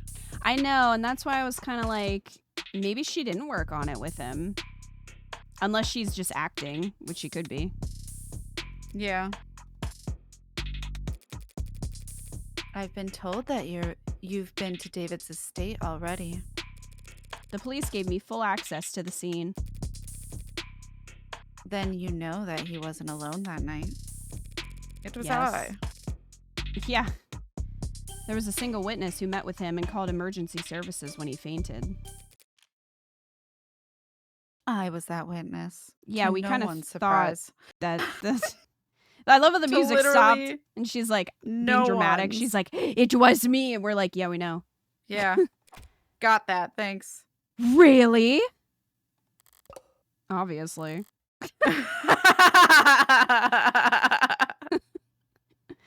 Yeah. There aren't that many people David would bother meeting with in person, let alone welcoming them into his home and offering them a drink. I also know that Young is his superior, on paper, though not in fame. And I knew that the witness had Executive Plan the third, Executive Plan 3 insurance, so they had to be higher up than David. Well then, do your lawyers know we're having this conversation? Of course. They're pulling their hair out about it as we speak. I can't imagine why. The police cleared you. And you were well within your rights to ask for some privacy, given the high-profile nature of all that's happened. So why call me up here? Why cut through all the red tape your lawyers painstakingly hid you behind? Eventually you, or some clever lawyer like you, would get the record open. Through legal means or otherwise. The company's enemies are legion, and they have a prying knife for every occasion. Still, that would have taken time. Time you could use to get ahead of what could be the greatest PR hurdle Noble's ever seen. Touché. And... So perhaps the truth of the matter is that I simply didn't want to hide. David was my colleague for several years. If I were in your shoes, I would have questions as well. You're doing this for my sake? No, my reasons are purely selfish. I'm only hoping that talking to someone whose job isn't to defend me from all consequences might prove therapeutic. If she wants to play confessional, that's fine by me. But is that really all that's going on here? No. Why don't you start from the beginning then? You went to his home last night? Yes, around 7:30 p.m. The building's penumbra captured all of that quite clearly. Why were you going to his house? Booty call? Maybe. He fell ill around 8 p.m., so you spent half an hour together? Booty call? Question call? mark? Booty call? Why the late call in person? Booty call. Booty call. Obviously. No other reason. We had an intense discussion yesterday afternoon. David never came in on Saturdays, and I didn't want to spend the weekend glaring at him through screens, so I visited, and he let me in, and we talked. About... The good old days, if you can believe that. Back when we were both new to the company, eager to make a name for ourselves. How long ago was that? 7 or 8 years ago. A hate booty call. Yes. Ms. Young. Putting a number on it, it doesn't sound like long ago, but it feels... We spent a while like that, just talking. He was lively and sharp, and I never would have thought that a few minutes later that he would be dead. That he would eat all the salt. Yeah, apparently. That he would commit suicide in front of me. Again, that does seem a weird thing to do. I'm not saying that Yep. no one's ever done it. It's just like, typically I feel like that's something you do by yourself. Yeah, usually it's more. Usually you don't want to be more of a nuisance on anyone, or... Yeah, because you'd be potentially traumatizing that person and also, like, potentially dragging them into a legal thing. Legal issue like yeah. this. A firm reply. What happened? 8:15, he said he wanted to toast. Oh, yeah, nightmarish. That's right. Don't want the risk of being saved either. Right. Yeah, that too, yeah. He got up and walked back into his workshop, and then he must have went down to his basement to get us a bottle. I checked some messages in the meantime, enjoyed the view. In other words, she stayed on camera. Mm-hmm. He came back with a bottle of whiskey and 2 plastic cups. We drank and talked. He got quieter, spoke less.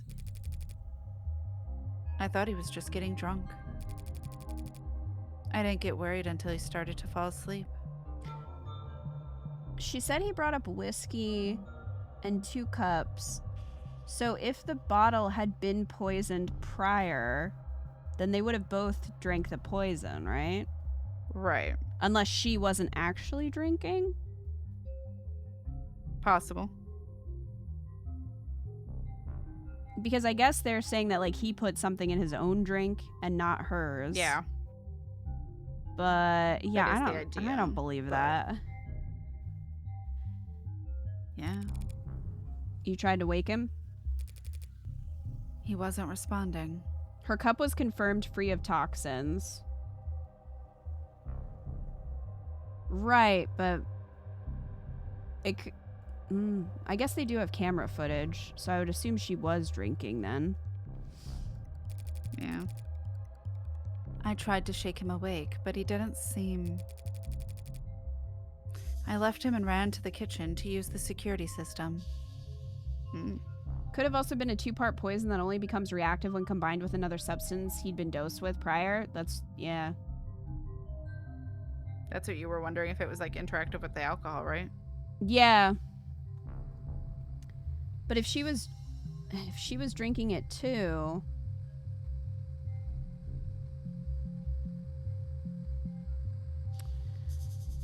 I don't know.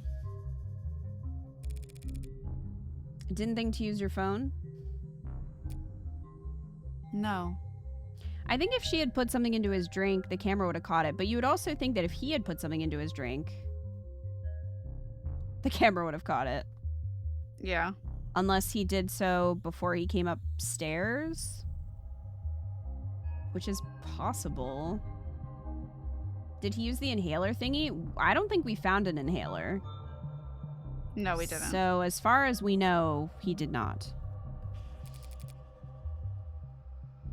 I suppose I didn't. But it worked out. The Penumbra's emergency protocol summoned a VTOL straight to his helipad with one button press. When I returned to the parlor, he was limp. He can't use the inhaler because it runs off biomods, which David didn't have, right? He couldn't have modifications, I think she said. Like, his body wasn't compatible or something? He wasn't a good candidate or something? Yeah. I moved him to the floor as delicately as I could. He had a heartbeat, but I just did what I could until they arrived. You went with them to the hospital, I take it? Yes, they insisted. They checked my vitals and ran a tox screen, which came back clean. So did David's, for all the good it did him.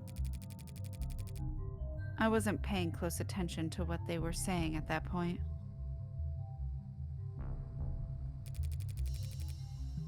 But I'm sure they ran through every step of the CCE SOP. I mean, she could potentially have a motive if she was jealous of his success.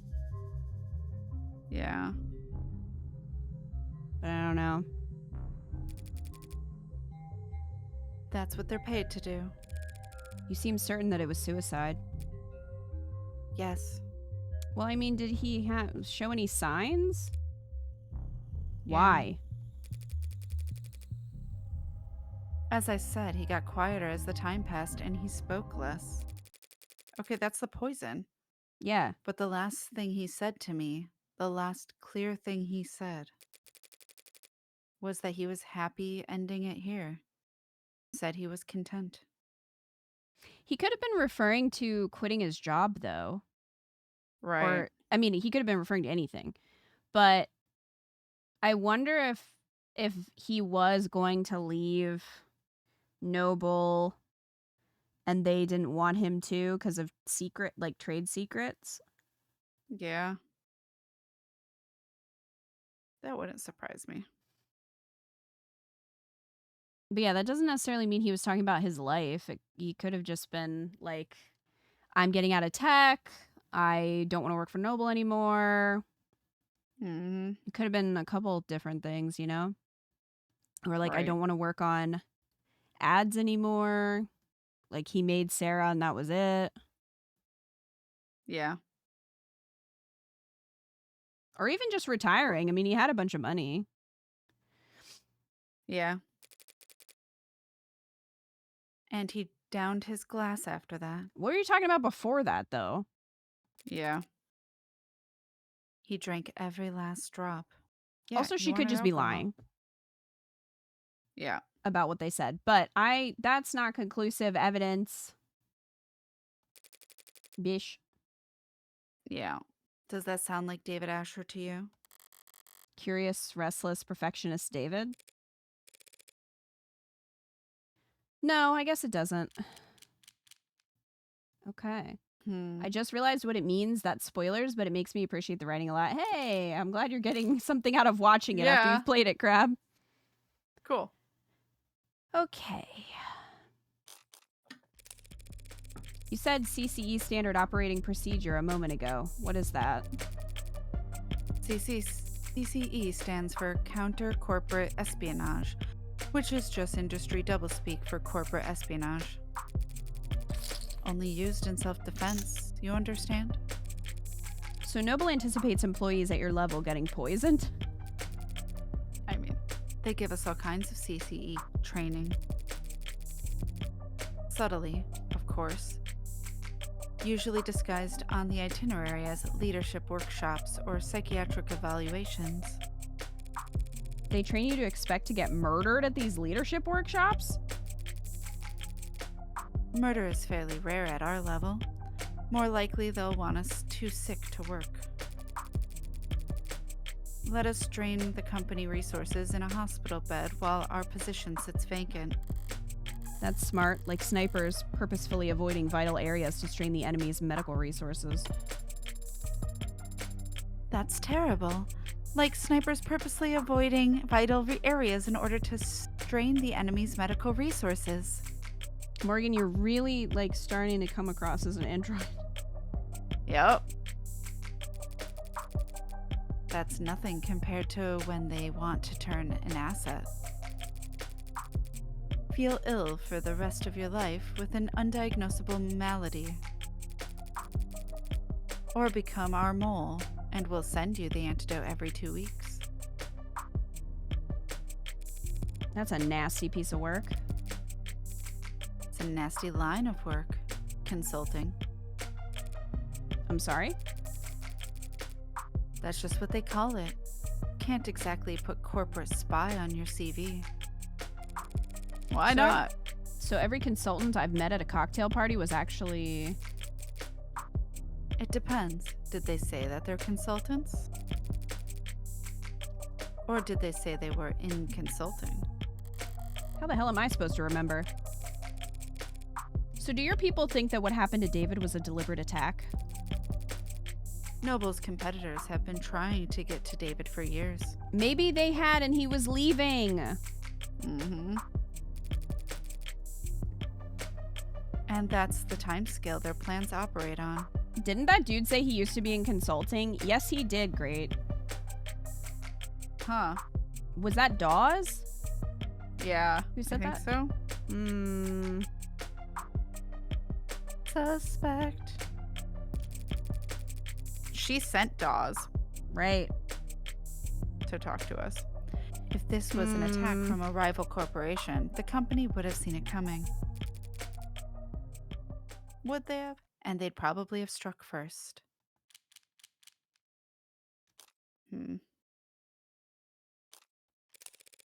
I've been curious about this ever since I saw the scene. Why the plastic cups? There's a story there. David and I got hired around the same time under similar circumstances. Headhunted while finishing our higher education. During recruiting, the company claimed to want us badly, but in practice, our actual authority was... Inexperienced and overpaid, you must have been extremely unpopular. You don't mince words. We didn't either back then. We were loudly trying to convince our superiors that their entire sales model for androids was antiquated and self-defeating. The two of them made the 1 point doctrine? That's not the story I've heard in Noble commercials and Noble sponsored media. And come to think of it, it's not a story I ever heard from David himself. We had this deadline, self-imposed, but still a deadline. He said something like back when I was in consulting when he was talking about the pills. Interesting.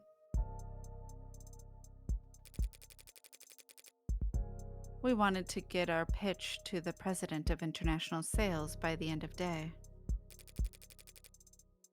Whoa. 7 p.m. rolls around. I guess that's people you still, yeah, and people start filtering out.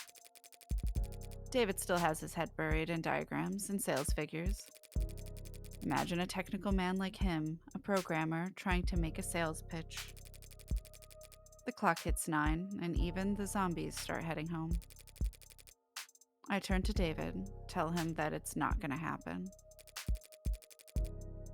We're nowhere near finished, and the day's long since been over. He looked at me like I'm the only other person on the sinking boat, and I've just stopped pitching water, and he says, the president's the president lives on the other side of the globe. We've still got all night until his end of day. We wrapped up at 4 in the morning, just us and the cleaning staff. Back then, only half of them were ads.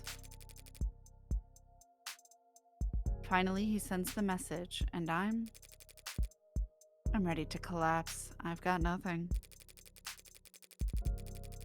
We stared blankly at his inbox for the next 40 minutes, hoping that the harsh light would give us the energy to work through the next day.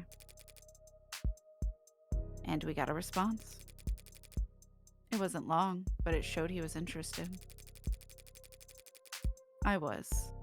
I had been turned down so many times before then, ignored and placated, passed up and ghosted,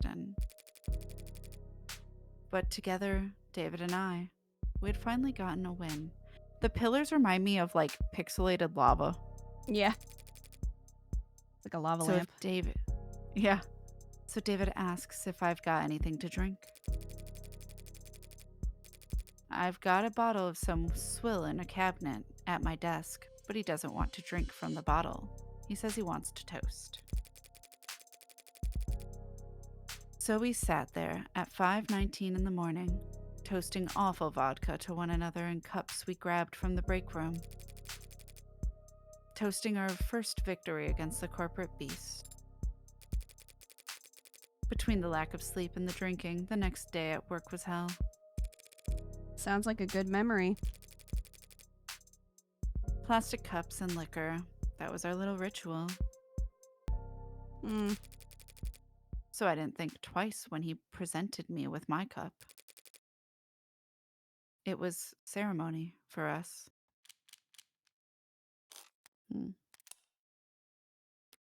Water glass. A glass of water found in the sink of David Asher's kitchen bears Helen Young's DNA and fingerprints. No trace of any poison. I thought so, Crab. David made Sarah's hair the same color as his. Fire Emblem Dragon.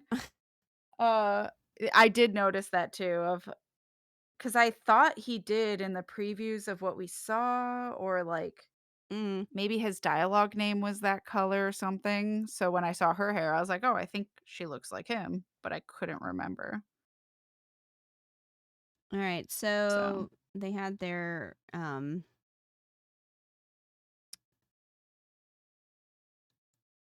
ritual, which she just talked about. They would toast with their hard-won victories with cheap liquor and plastic cups.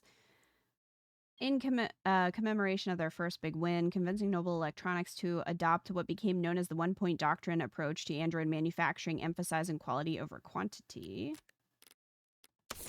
Plastic cup with a small amount of whiskey left in it, found upright on the dining table at the scene of the crime. Saliva and fingerprints match Helen Young, contains no traces of foreign elements. Okay, CCE. Counter-corporate espionage, a playbook of aggressive defensive tactics for everything from public life to personal security, intended to help high-value members of a corporate body minimize risk to themselves and the company, frequently involves the use of double talk and coded language, including hiding the training as leadership workshops or psychiatric evaluations. Individuals at or above David Asher and Helen Young receive training in it multiple times per year. Okay. Let's see. VP of Android Futures at Noble Electronics likes red meat, flower gardens, it does pay her weight. It does. Dislikes working from home, shopping online, and waiting. Fluent in 3 languages. She enjoys attending baseball games. Hidden talent, getting children to stop crying. Yo, that's a sick talent. Sure. Like, for sanity reasons.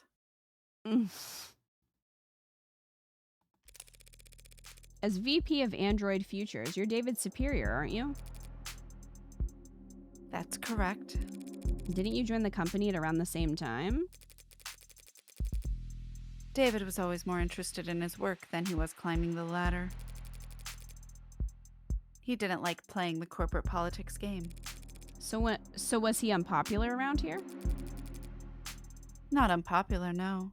Not the great Dr. David Asher. Misunderstood, perhaps. How so? He could be blunt, demanding, some might say. He wasn't trying to be. It's just not everyone could work at the same pace he did for as long as he did. Even with the whole company huffing those inhalers, they couldn't keep pace with David. Speaking of which, I don't see any at Young's desk. Maybe it's just not something you leave out in the open at her level. So you would say that his work-life balance was... Balance implies that the two are at odds with one another. He used work-life harmony here at the company. That sounds like corporate bullshit. Yeah, it does. That sounds like something you put on your resume. Mm-hmm. So, was he in harmony? No, David always had plenty of suitors, but he was never willing to put in the time. But I'm sure you're more knowledgeable than I am on that subject. Wow. Right. What do you mean? I had to help him draft a lot of apology notes over the years for misunderstandings and double bookings. Booty calls. Scandalous. The A16 only entered production this year, correct? Correct. Pre-orders started last holiday and we began shipping in the first quarter. I understand that you were instrumental in the success of Warm Androids. I played my part supervising the launch, yes. Weren't you the one who designed synatonin, the factor that enabled communication between synthetic and organic parts? I'm surprised you've heard of that. I did lead that project, yes, but that was years ago. At that time, synatonin was little more than a novelty, a dead end. It wasn't until David took the reins on the A16 that we found a use for it. Took the reins? He was lead programmer on limb coordination, facial expression, and exhaustion parameters. And he designed the synthetic nerves that made all of that possible. David did all that? That's a lot more than just programming. Was he always so gifted in that many fields? Did he fill those roles on the A14 or A15? No. He used to stick steadfast to his role as a software architect. That was his field of expertise, and he didn't wander far. But 2 or 3 years back, he started sitting in on other departments, taking notes. Maybe so that he could make Sarah? Yeah. Soon, he was joining the discussion, proposing new ideas. And eventually, they came to follow his lead. Just like that? Just like that. So he just applied himself and soon he was leading other departments? That's the kind of genius that Dr. David Asher was. Are you bitter? Are you bitter? Yeah. Did you do it? Sounds like she might be. Maybe they weren't paying him enough. The company profited the most, of course, but the entire industry benefited from his vision and leadership. His loss will be felt for years. So this android, Sarah, even Dawes couldn't find any real details on where it came from. It's not in any of our systems. I'm afraid not. Did David ever talk to you or anyone else at the company about a pet project? Pet? No, he never gave me any indication like that. And if he didn't talk to me about it, I seriously doubt he confided in anyone else at the company. David didn't trust anyone higher on the chain than himself, and anyone below him. Frankly, they couldn't possibly hope to give him advice. He never mentioned me. No, never. Androids don't come cheap. You never heard about him requisitioning parts or resources? There were never any discrepancies with his company credit card? The company's accountants are mirthless, even by industry standards. They wouldn't humor anybody. Not even David Asher. If they had ever detected financial discrepancies, there would have been an uproar loud enough you could hear it in the mailroom. You have a mailroom? Not since the 30s, just a figure of speech. Aw. He couldn't have taken resources from the company without leaving a record. But no one would deny Dr. David Asher information. He would have been able to obtain all of the necessary data to build his own android. It's interesting that she doesn't want you to call her doctor, but she, like, always calls him doctor. Yeah. Then, with enough time and money, he could privately purchase the raw materials himself. I don't understand it. It must have taken him years to build Sarah. He wasn't doing anything illegal, except the hacking stuff. So why keep it secret? The hacking stuff? I don't know. But he was private and a perfectionist. Maybe he was making Sarah to find the heartbreak killer. Oh my god, that'd be so funny.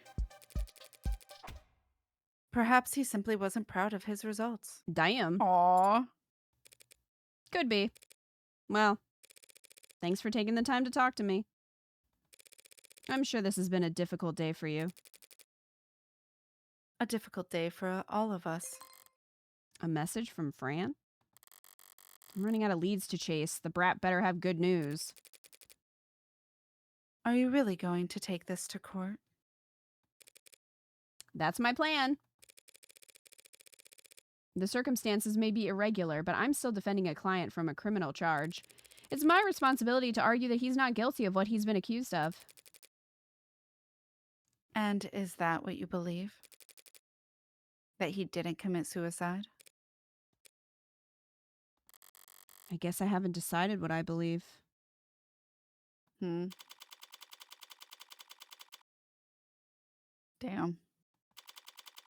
In transit. Would you kindly slow the hell Hello. down? Would you kindly? Would you kindly? I'm sorry, Adonai. Was I walking too quickly for you? That wasn't walking. That was speed walking. She's got Heelys. Up 2 flights of stairs. It's very different. Speed walking? Sounds like a powerful technique. Is it like the Zhenjiao? Zhenjiao? Just let me catch my breath for a minute. Adonai. Is it possible that you are out of shape? No. But since we left the cab, your heart rate has... I'm not wearing the right clothes. Or the right shoes. Is that so? Yes. Also, I didn't She's wearing a stretch or corset. hydrate, and the sun's reaching its zenith. Yeah, she's a smoker. That too. Although That I would would've assume that if been- she were an android, she wouldn't have these breathing problems. That makes sense. That would have been several hours ago. Do you mean the air temp? You said it would be a short walk from street level, so I prepared myself mentally for a short walk. Then you took off like a rocket, and you didn't mention we'd have to go upstairs. You sure this place is even back here? The reviews online were quite clear. It's worth the trouble finding it. Maybe if you're a mountain climber. When I sent Fran hunting for a musician in David's circles, I expected them to bring me someone from the city orchestra or a jazz club. The champagne, flute, and teacup kind of musician. But this is the tequila and neon part of town. It should be in view if we turn... Adonai, be careful. She just like falls down a manhole. Of what? I mean... It's a stray, and it's bearing its fangs too. It could be carrying diseases. You should... Relax. Adonai, it's growling. It's not growling at me. See? So it's just me that it doesn't like. Too much static. How did you get it to calm down? It's an animal, not a monster. It wants to be calm. Do you like animals? What kind of cold-blooded freak doesn't like animals? Do you have a pet? No, never have. Why not? Because I don't want to take care of a pet. That seems counterintuitive to me. Well, it makes perfect sense to me, and I don't need it to make sense to you. But You notice you're only this talkative when it's just the two of us? Just an observation. You shy or something? Did David program you to have android anxiety? it's generally only appropriate to respond to comments that are addressed to oneself. Today, I have rarely been addressed directly by people other than you. In other words, you're shy. That is not what I... Can I try petting it? There's no law against it. I want to warn before we get there, in the next scene where you can look around, clicking on the man's silhouette might skip the looking around phase. Oh, that's good to know. Ultra_violets. I was gonna say, I don't know if we want to Yeah, save win the here club. Because you said you didn't want to save on that screen, but But we can save here. I didn't know if this was a good stopping point or not, or if Crab knows. Crab, what do you think? I think it's a good stopping point. I mean, we are into the next scene. I feel like we're gonna have to like interrogate this musician and stuff. So That's what I was thinking. in the club. Oh my gosh, Eco, I have a video to show you. That Oh my reminded God. me. In the club. In the club.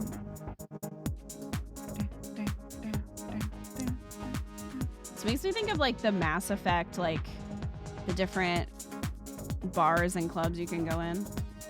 It's a new scene. You'll have a lengthy talking bit. Okay. It's probably a good place then. Let's look at our evidence real quick because we got one new one. Okay. All right. Young's statements made to the police corroborated by security footage. We already had this, so they probably updated it. Yeah, that'd be my guess. They were talking, felt lethargic, he lost consciousness, EMS were called. So they both went to the hospital. It probably just added her to it because we didn't know who the witness was. So that's probably what the update was. All right. That's fine. This does have Citadel vibes. Yeah. All right, I'm saving in the corner. This is In the corner. In the corner. It has a thumbnail. In the corner.